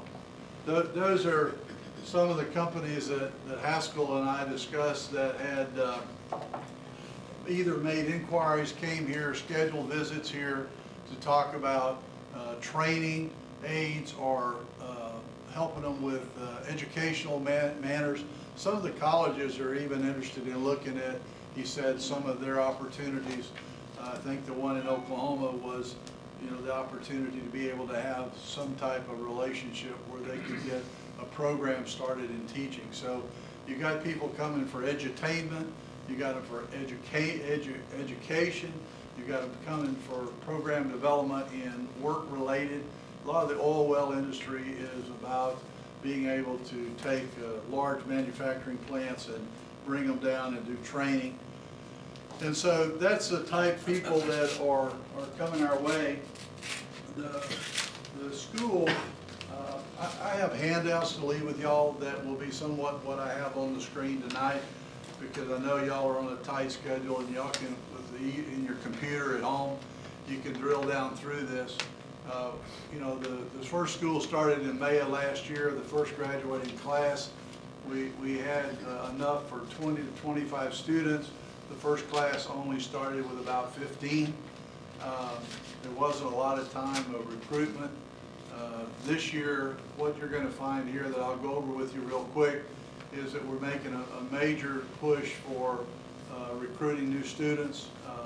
I probably on a weekly basis now am starting to entertain inquiries from local people, whether it be a church or whether it be a basketball game or wherever it may be. It's just now starting to catch on. I don't think that they have done in a local basis. I think they've been really scrambling to get their school going and done. I think they're going to graduate right now, the last word that Haskell gave me. They probably will graduate 7 of those students. They are anticipating probably making offers to 5 of those 7 students for employment here in the building to work and to continue the progress of adding. Some of those people may choose to go out on their own and work under a contract basis. It is truly an entrepreneurial school, for the purpose of creating a skill set that's void in our industry and in our industry today. So that's their goal, and they were very pleased, even though the numbers are small for their first class, the quality of those that are finishing the course, they were very pleased. And I was glad to hear that. From a perspective of the city, they being a tenant there, I've confirmed and have maintained with the city manager and the finance director, they're current on their rent, which is one of the critical points that we want to make sure if they're going to be there, they're going to pay. So they are current. With the only financial tie we really have for them is they pay their rent.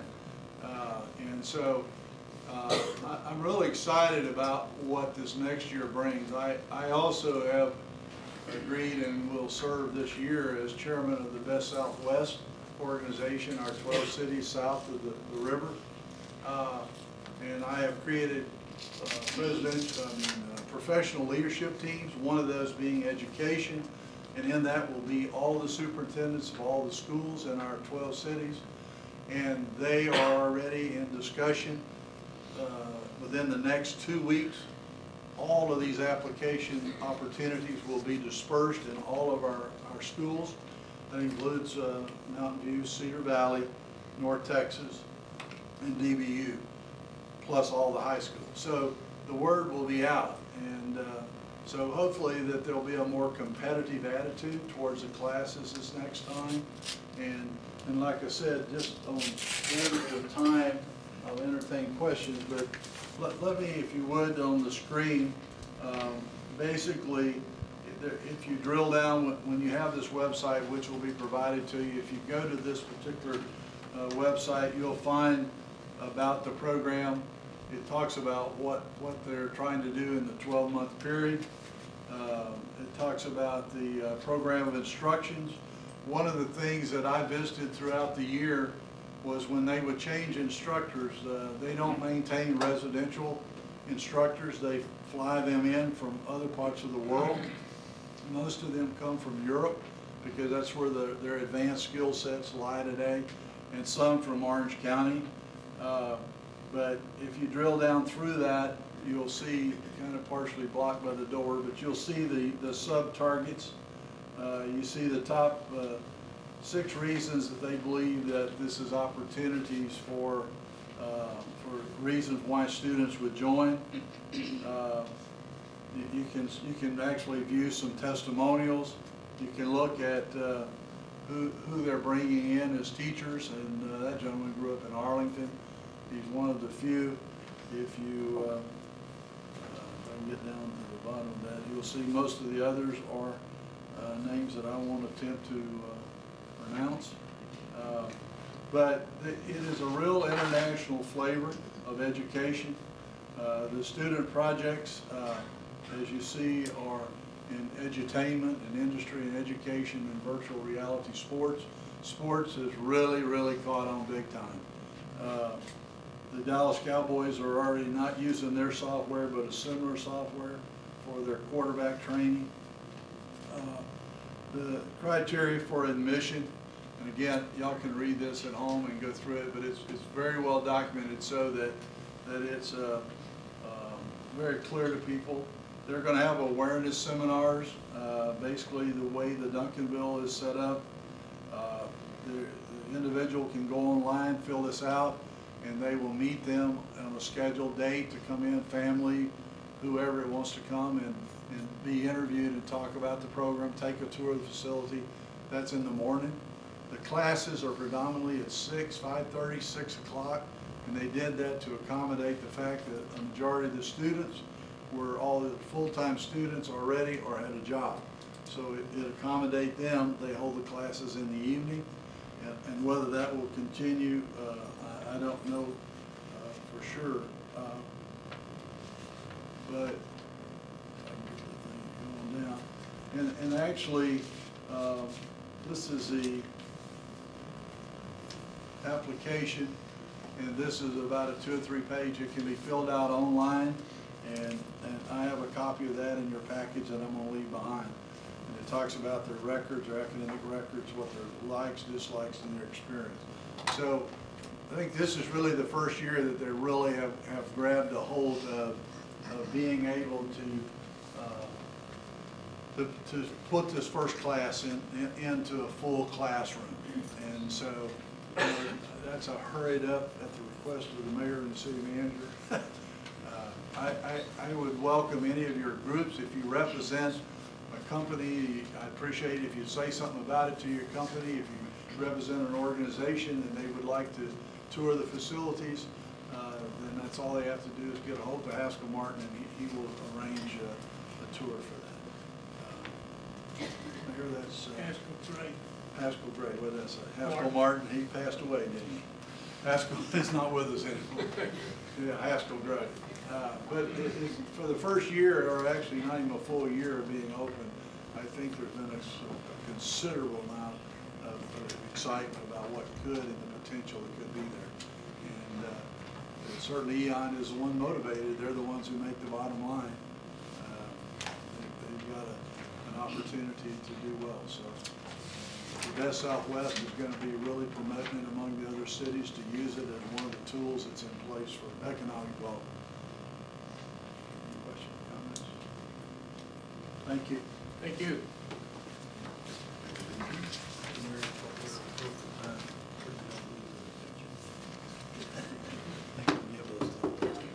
Be sure to get one of these packets. It explains the whole thing.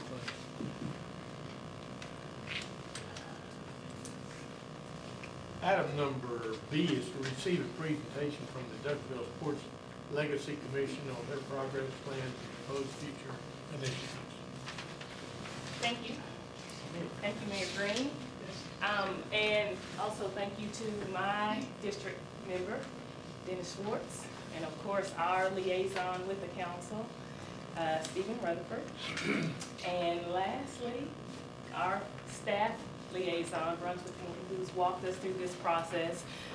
The Sports Legacy Commission is one of the commissions that were brought about after the city council met and developed some new opportunities for community members to serve. And just a point of privilege, since I'm standing here, I met with someone Monday who said that they were they're from another city, and looking at the city of Duncanville and how they have given opportunities for community members to give back because they felt like their city needed to be a place where people didn't just live, and they wanted to give more opportunities. So that city said that they had met with you all to incorporate similar things. And so this is basically what we've done so far. I'll start by introducing, of course, start with myself, Tammy Abney. Let's see who we have. Let me get it straight here. Mr. Smithy's not here. Yes, I am. Oh, he's here. Was at the basketball game. Missed the basketball game, but I'm here. Missed the basketball game, okay. Stan Smith, our liaison, Stephen Rutherford, Miranda Lee, one of our members is here, and Mr. Powers, James Powers III. So that is who our committee is made of. And our goals. And these are the goals that were developed from the City Council work plan, memorializing, promoting, and leveraging the basketball history of Duncanville, past and present. To officially brand the city of Duncanville as the basketball capital of Texas. And to leverage this brand to enhance sports tourism.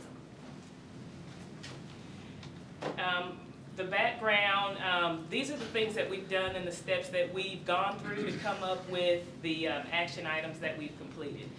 And during May and June of 2015, there was an initial review and discussion of the work plan.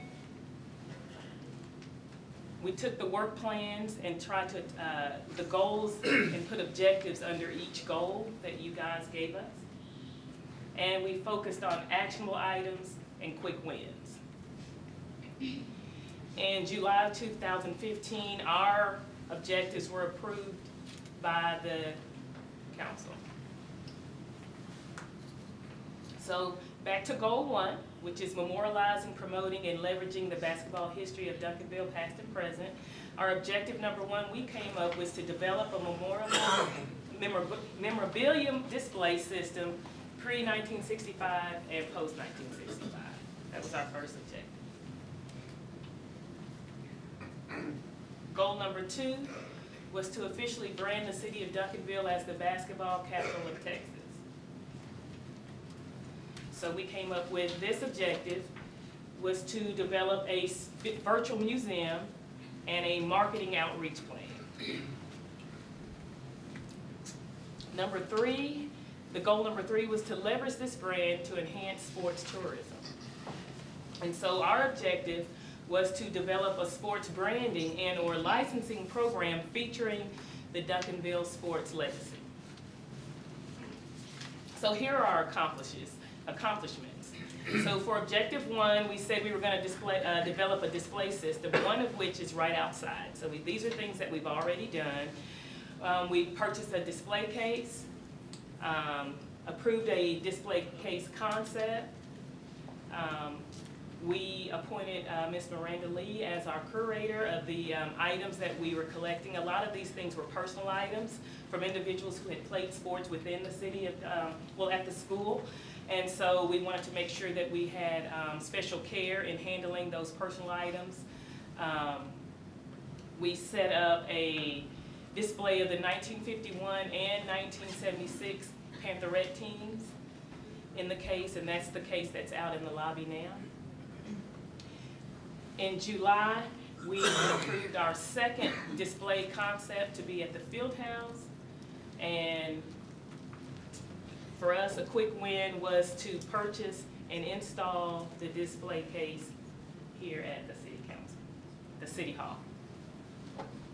And there you can see a picture of us standing by the display, as well as the 1976 team and the 1951 team. I'd like to point out that most of the photographs that you see here were done, taken by our photographer, Mr. Powers.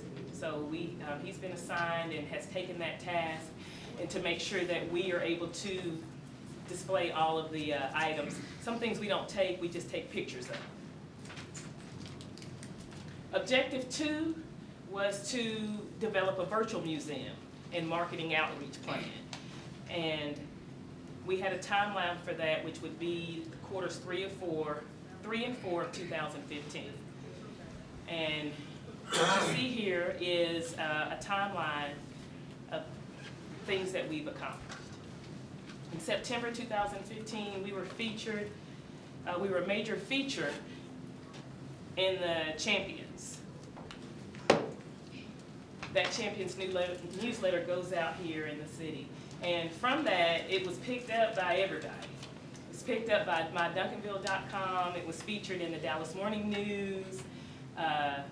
So that was a big thing.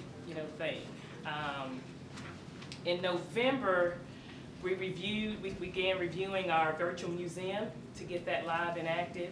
And it was rolled out on December 28th. So if you want to go on and look, I believe you can hit that virtual museum, right from the city's website. We also, a quick win with that was we have a link to the virtual museum with myduncanville.com. And there's just a sample of the article that was printed and picked up. And then this was from the first one was from the Champions newsletter, and I think this is the Dallas Morning News pickup.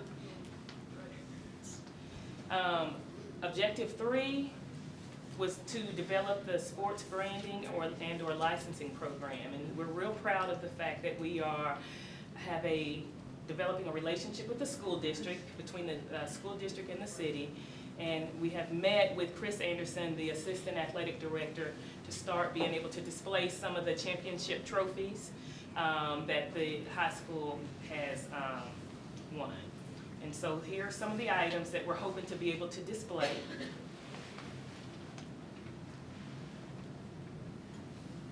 I think we have a state championship trophy, and you gotta help me, what's the name of the? That's the national championship trophy in the middle. National championship trophy in the middle here.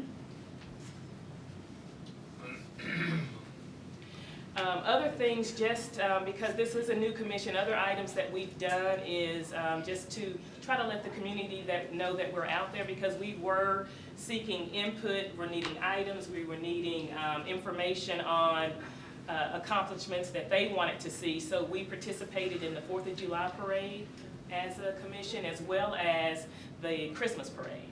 And so those are pictures from each of those. And what do we have coming? What we're coming up with next is we hope to have a display at the field house. We want to feature some of our high school alumni that have been in the NBA and WNBA, some of the professional athletes, and the Duncanville National Championship Trophy for the Pantherettes, of course. We'd like to have that displayed here as well. And we hope they win again this year. Look like we're on our way. Yeah, we're on. So that's any questions about what we've done, why we've done? We really tried to base it on the goals that you guys outlined and match objectives for the commission with the goals that the city council presented to us. And then also, one of the big things for me was quick wins. We wanted to make sure that we showed that we were working, that we were taking action, and that the committee was trying our best to implement the goals that you guys set forth. I don't have a question, but just a comment. I want to thank you and all your committee members for all of the wonderful work that you all have done, and for the plans that you all have in the future. It's really great to see people give up their time to advance the community. So that's a great thing. And also the fact that you all are working with Grady. That's quite quite an accomplishment in itself. Yes. So you all look to be commended. The reason we split in between pre-1965 and post-1965, I'm the only one who can remember anything that happened before 1965. That's really the time we went to a big high school, actually. I failed to mention our historian. He's a historian and is a wealth of information. So we Better check the facts. Better check with his facts. We do. So, but thank you again for the opportunity. It's been a pleasure. Thank you, Tammy. Speaking of past council member Grady Smithy, I was at the Commissioner's Court this morning in which they honored Grady. And it was quite a little ceremony because of all of these years of bringing funding for transportation to everything south of I-30.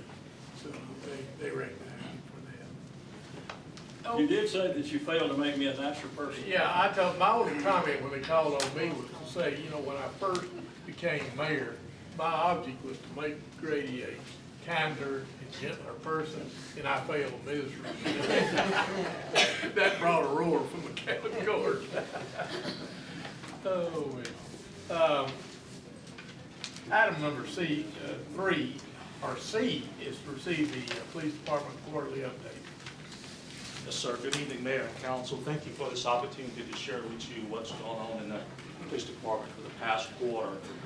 This evening's presentation is going to be presented by Lieutenant Gene Crawl. If you recall, the last time we met, I indicated to you that as an opportunity for the council to learn who our command staff is and a professional development opportunity, that our reports will be presented by our lieutenant. So, Lieutenant Gene Crawl.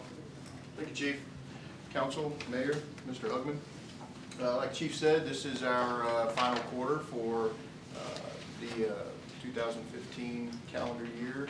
Staffing and personnel, Officer Chapman was on Family Medical Leave Act for the birth of a child. He's now back to work. Officers Dutton and Kashif McLeod are currently in field training. They're scheduled to wrap up their field training the beginning of March and then hit the street as one-man units. Yes, sir, Mr. Mayor?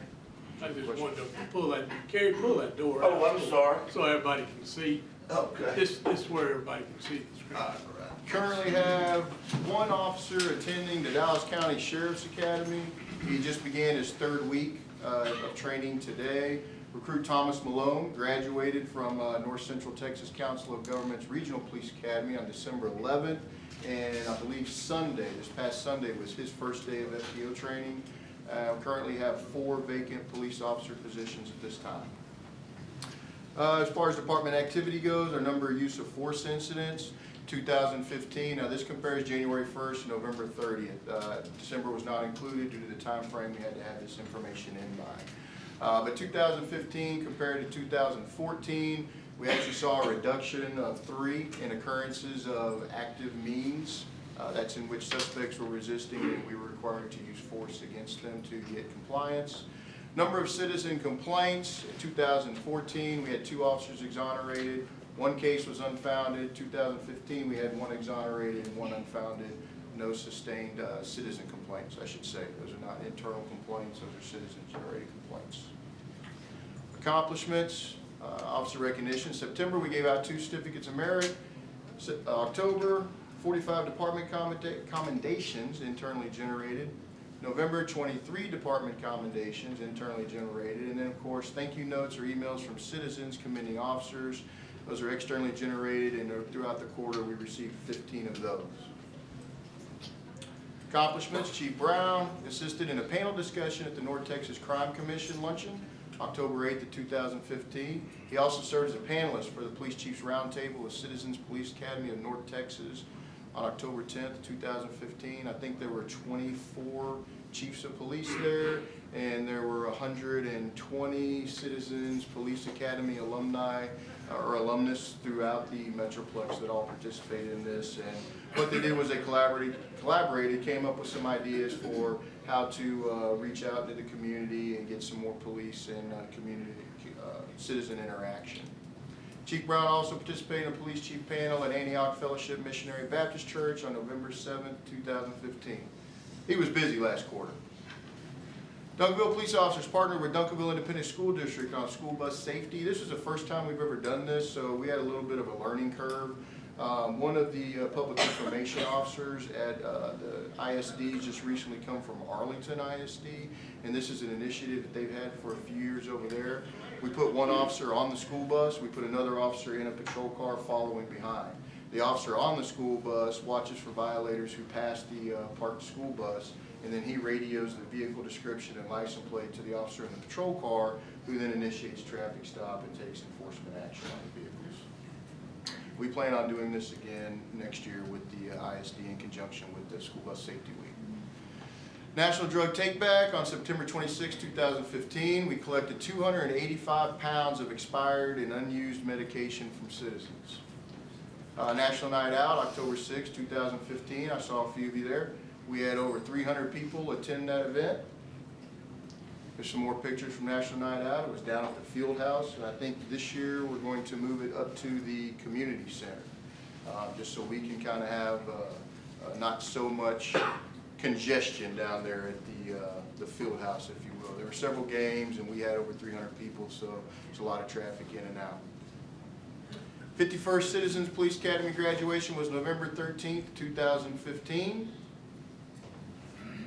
Calls for service, January 1st, 14 to November 30th, 2014, 38,760 calls for service compared with the same time frame this previous year. Calls were up slightly to 41,835. Part 1 crimes, 2015 is in the column on the right-hand side, and it's compared with the same time frame from the previous year. As you can see, we had one more murder in 2015 than we did in 14. Sex assault's about the same. Robbery was up somewhat. Aggravated assault was up. Commercial burglary is down from 109 to 68. Residential burglary was down 167 to only 114 occurrences this previous year. Motor vehicle burglary was right about the same, 406 and 399. Total burglary was down 687 in 2014 compared with 583 in 2015. And then theft was down also. Total theft in 2014 was 470 compared to 428 in 2015.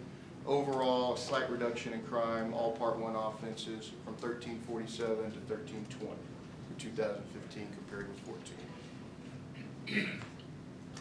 And that's it. Does anybody have any questions? Is Dallas County still doing buses for the school? Yes, I believe they are.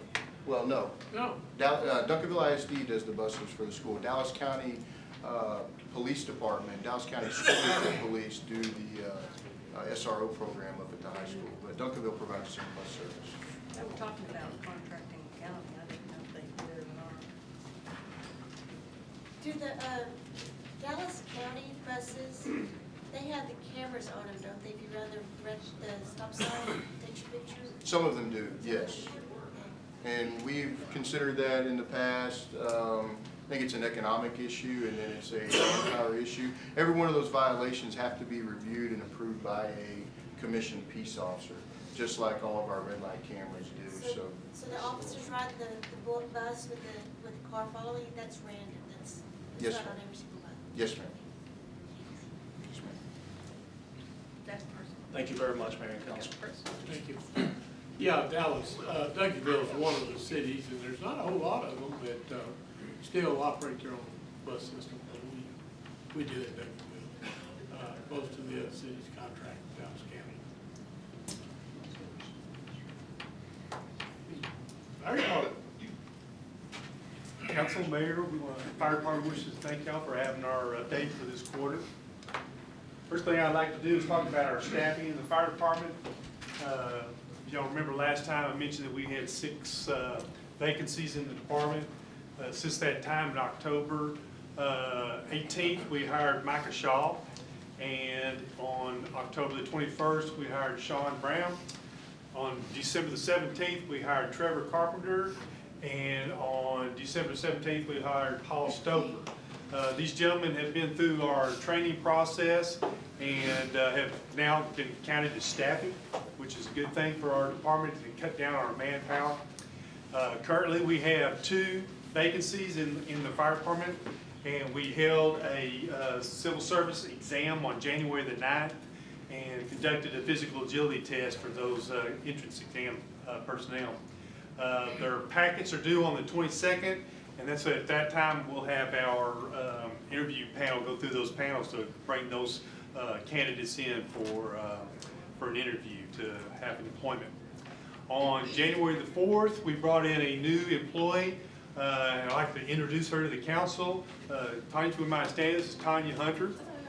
She's our new emergency management operations coordinator. Say that fast, for the city of Duncanville, DeSoto, and Cedar Hill. And she's going to take us to the next level of emergency management. And our whole goal for her is to develop a department of emergency management between the three cities of the Tri-City area. Is that office in Duncanville? Yes, she goes down to the fire station down at 1530 South Main. Yes. Thank you, Tom. We had promotions in the department back in December. Our first promotion was for battalion chief, and we promoted our captain, Robert Gideon. He's a veteran with the department with 27 years. Then we promoted, because of the empty vacant spot at captain, we promoted Don Hutchings. He is now in the captain's position, and he had 19 years with the department. And then we also promoted to the engineer's position Stephen Hatley. He had 11 years as a veteran with the department. The reason why we had all this group of promotions was we had, I'm sure a lot of y'all are familiar with Battalion Chief Mike Hunt. He had been with the department for 37 years and had a wealth of experience that he brought to the table, and he'll definitely be seriously missed in the department. One of the accomplishments that we're proud of in the department last quarter is we had 16 CPR resuscitation attempts. Of those 16 resuscitations, we had 6 patients that were resuscitated. And 2 of those patients that were resuscitated were in PEA rhythm, which is a pulseless electrical activity, which basically the heart has the electrical part of it, but doesn't have the mechanical part of it. And then we had 4 patients that were resuscitated in a shockable rhythm, which usually is a ventricular fibrillation. Of those remaining patients, 10 of them were in PEA or assistedly rhythms. Generally, those rhythms don't really have a positive outcome when we find them in those rhythms. Our EMS surveys, we continue to have very, very positive feedback from our community, and something that we're proud of, especially the last one. I like what they were saying about our paramedics. They were very patient, very understanding, and they were very conscientious. So we're very proud of our guys for the service that they provide the community. Were you saying that out of 16, 10 didn't make it? 10 didn't make it. Yes, ma'am. Some of our accomplishments in fire prevention. I'm sure all y'all received in your mailboxes a calendar that looks similar to this. This is a very popular program with our fire prevention and the schools. And basically, to sum it up, the safety calendar boils down to we take our 3rd and 4th grade students in the school districts in Duncanville, and we give them 13 related fire safety topics for them to do their little drawings that they present.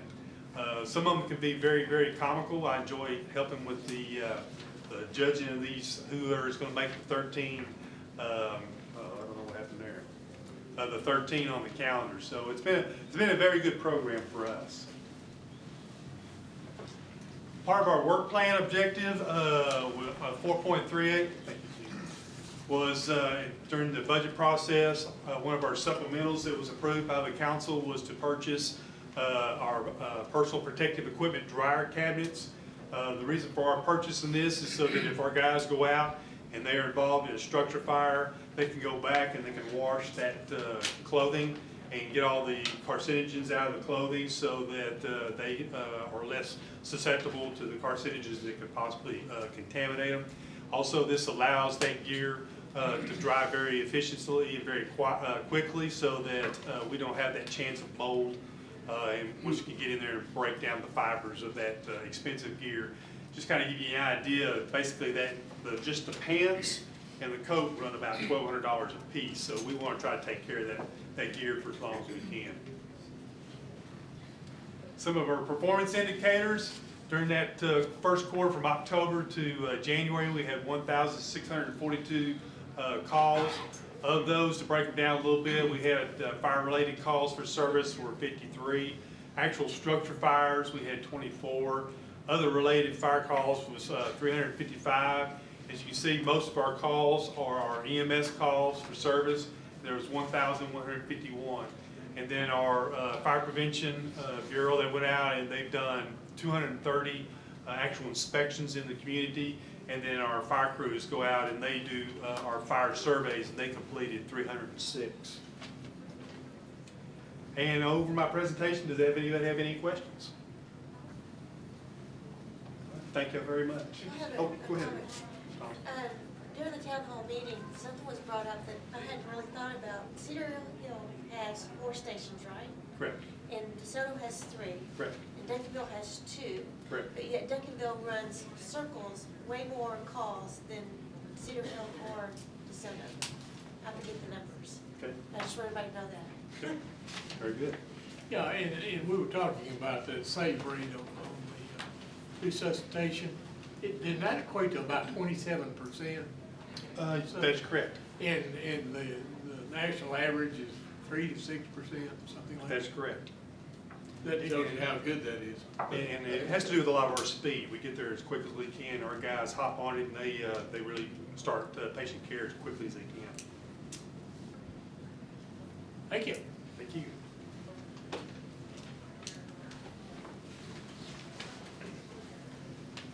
Okay, City Council shall convene into closed executive session pursuant to Section 551.071 of the Texas Government Code to seek legal advice concerning pending litigation regarding Peterson et al. Versus the City of Duncanville et al., U.S. District Court, Northern District of Texas, Dallas, civil docket for case number 315 CV 00247-M. So at this time, it is now 6:50, no, it's 6:49. We will call the executive session order. 8:39, I will call the council meeting back into session.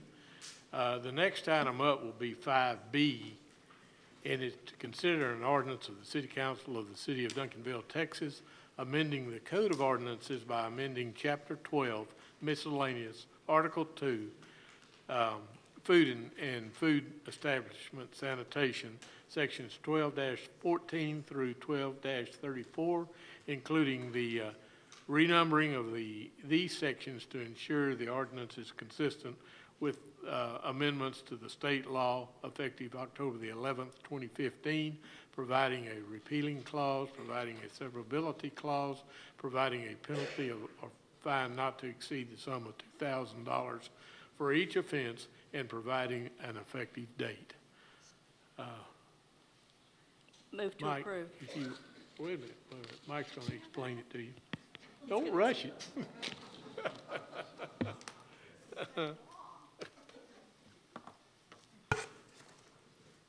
We'll give you a little background. We've had the same food code for approximately 15 years, so this is the first change in a long time. On Friday, September 25th, 2015, the Texas Department of State Health Services released a statement announcing the adoption of a new Texas Food Establishment Rules, referred to as TFER.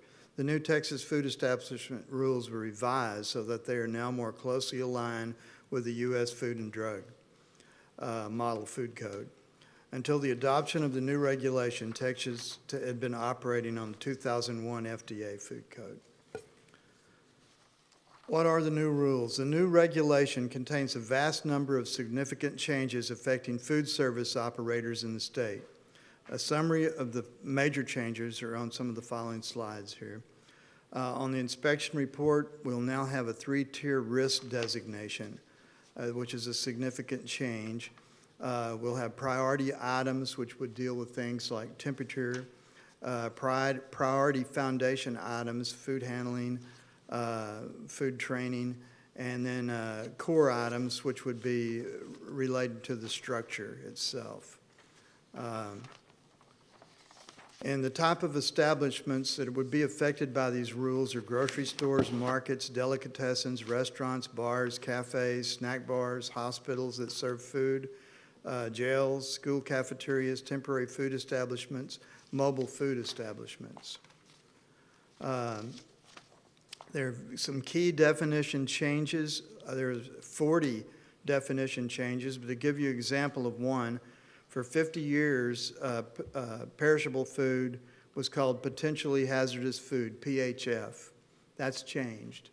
And now it's TCS, time temperature control for food safety. And there's 40 other major changes like that in there.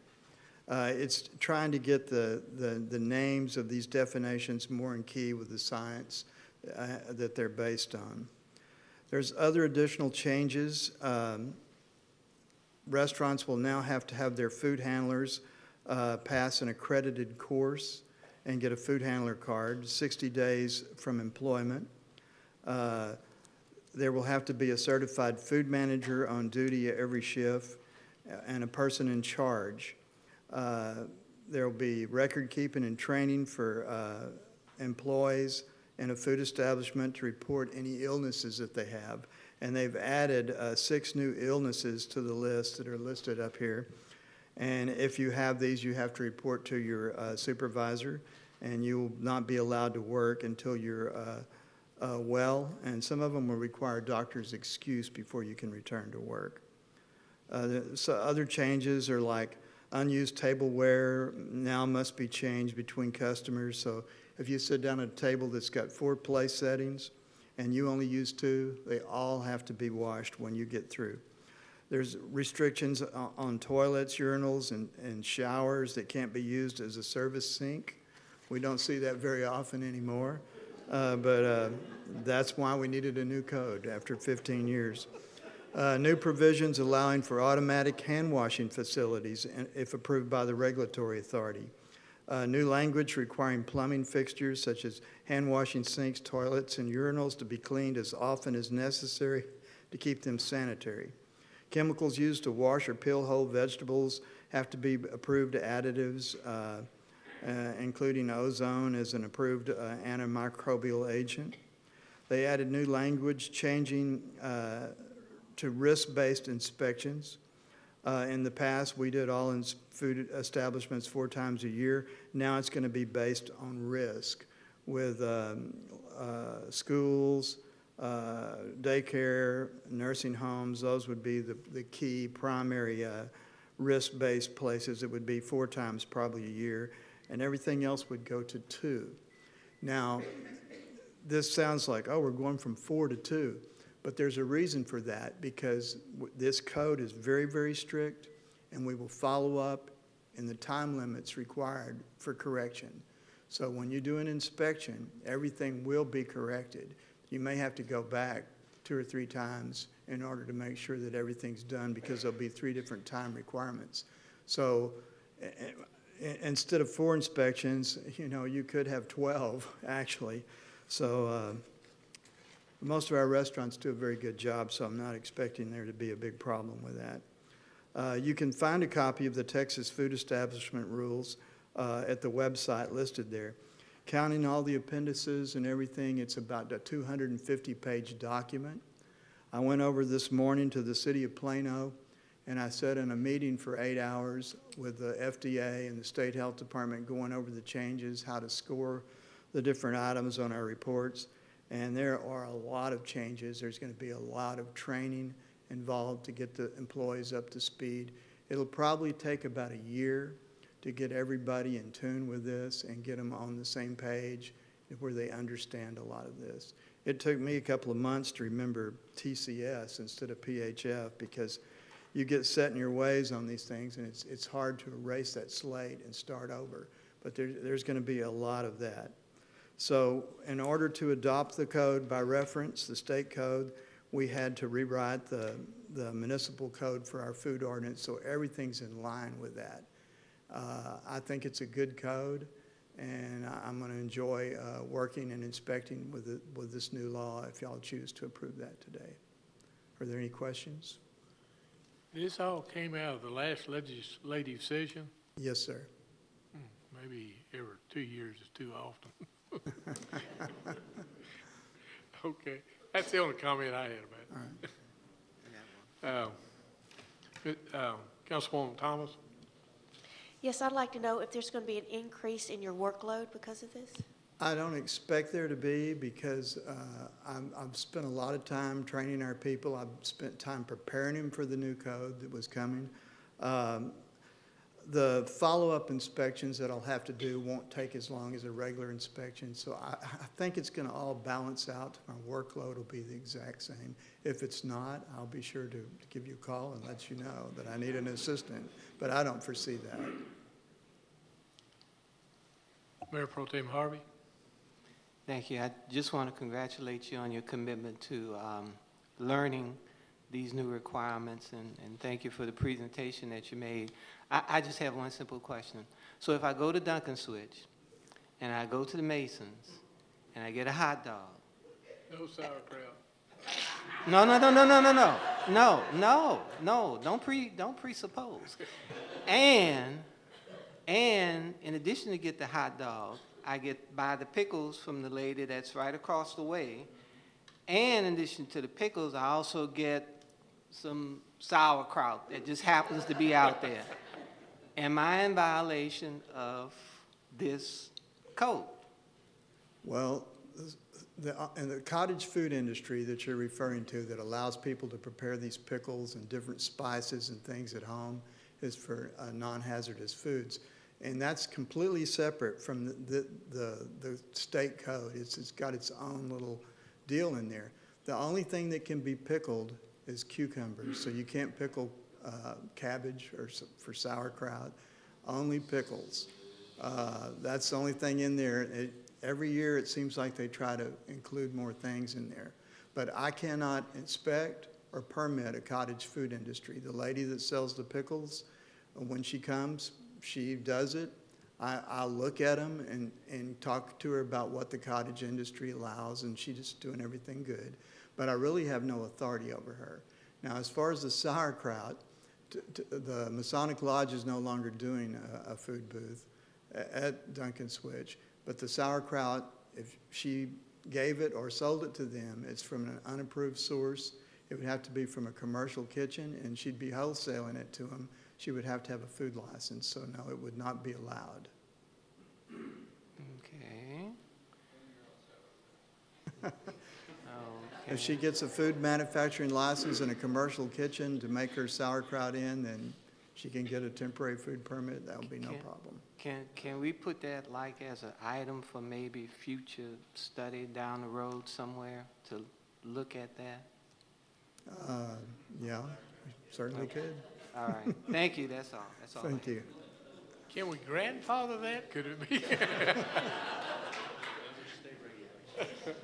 These are state regulations, and he really doesn't have a choice on it. Thank you so much, Mike. Yes, Councilwoman Jameson. Well, that's exactly my question. What we did was we brought Duncanville code to be in compliance with state law, correct? Right, this is state law. So we don't.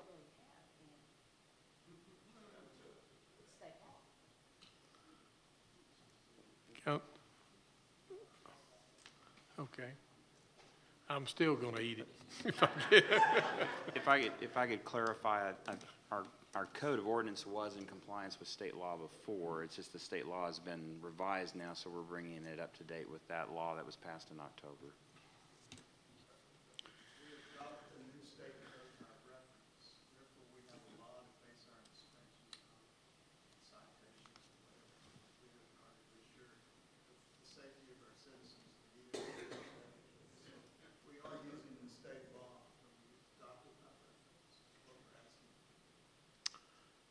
Okay, Chair will entertain a motion.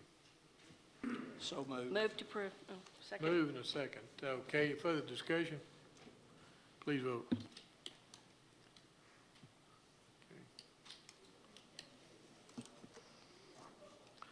Item number 5C is to consider a resolution of the City Council of the City of Duncanville, Texas, approving a special events permit to the Duncanville Lions Club for use of Armstrong Park as provided in Exhibit A, providing for the possession, distribution, and consumption of beer and wine at such special events in accordance with Section 12.205 of the Code of Ordinances, providing for camping or overnight occupancy within said park, providing for regulations and conditions for said use, providing for a waiver of applicable distance requirements under Section 12-201 of the Code of Ordinances, and providing for an effective date.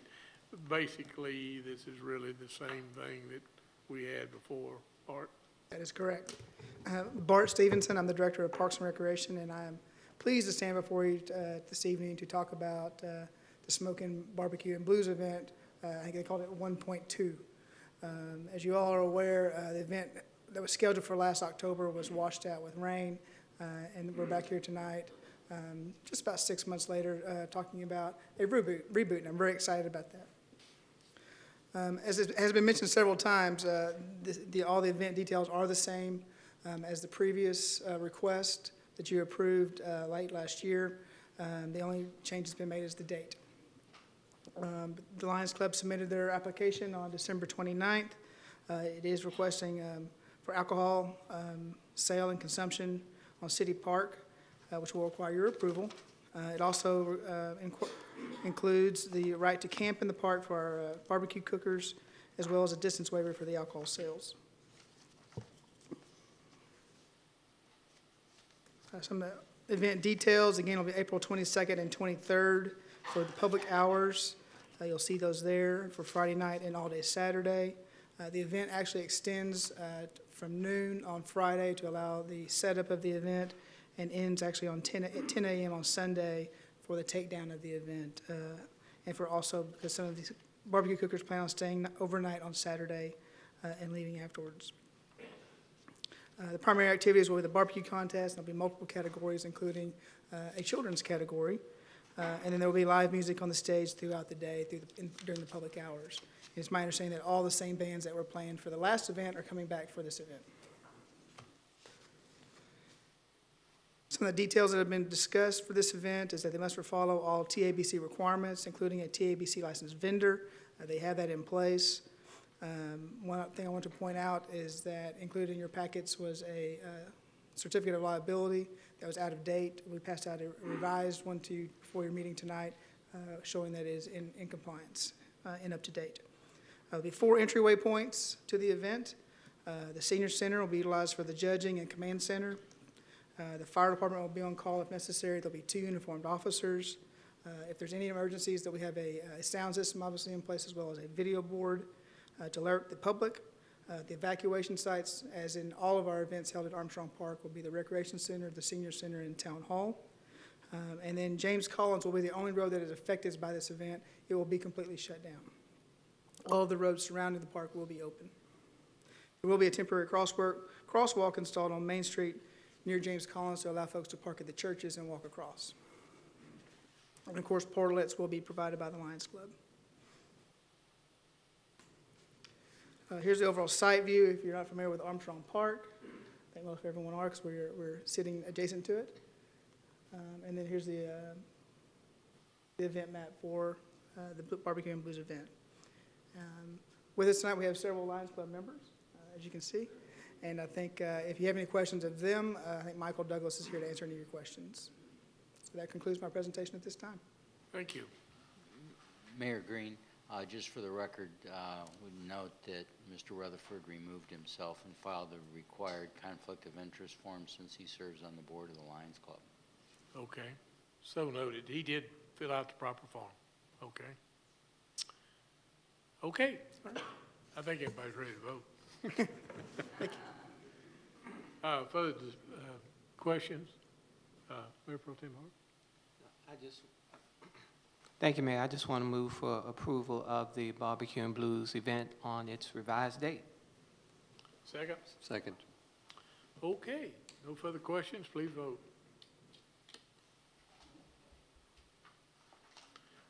Okay, thank you.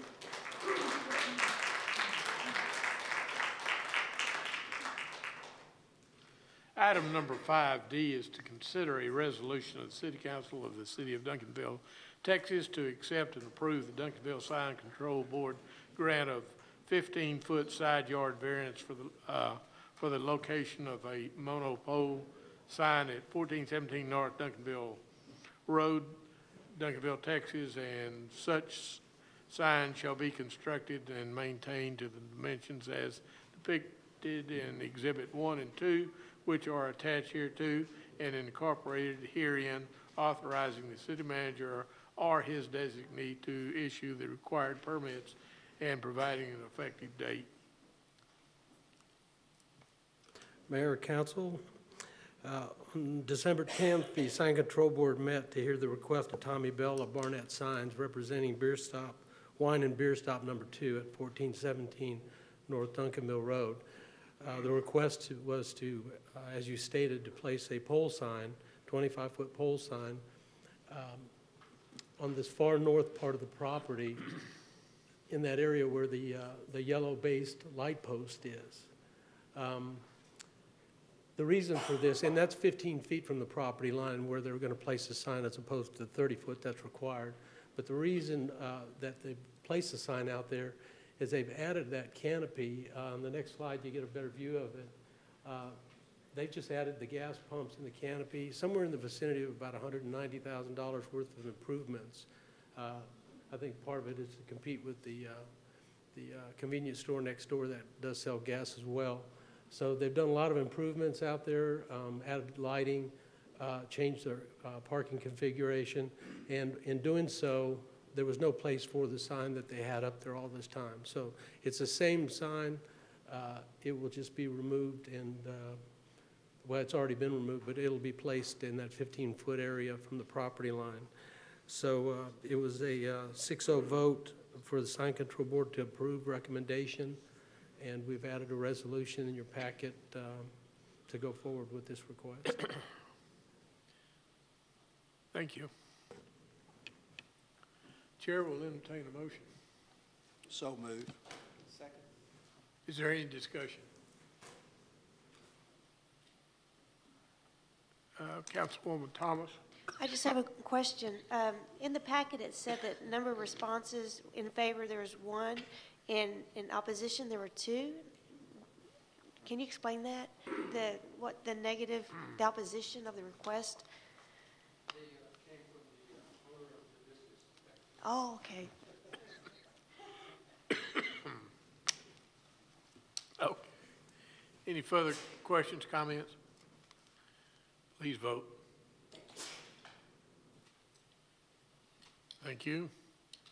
Item number 5E is to consider a resolution approving terms and conditions of a professional services contract for Simple Recycling. It was requested in our briefing session that we ask for a motion by a council member to postpone this until our first meeting in February. I make a motion to postpone this until the next council meeting. Motion is second. Is there any further discussion? Seeing none, will you please vote? Okay, that was the last item on our agenda, except item F, which was to take any necessary or appropriate action as a result of the closed executive session. There was no action taken in the executive session, so that will be a moot question. Last item on the agenda is adjournment, so we stand adjourned.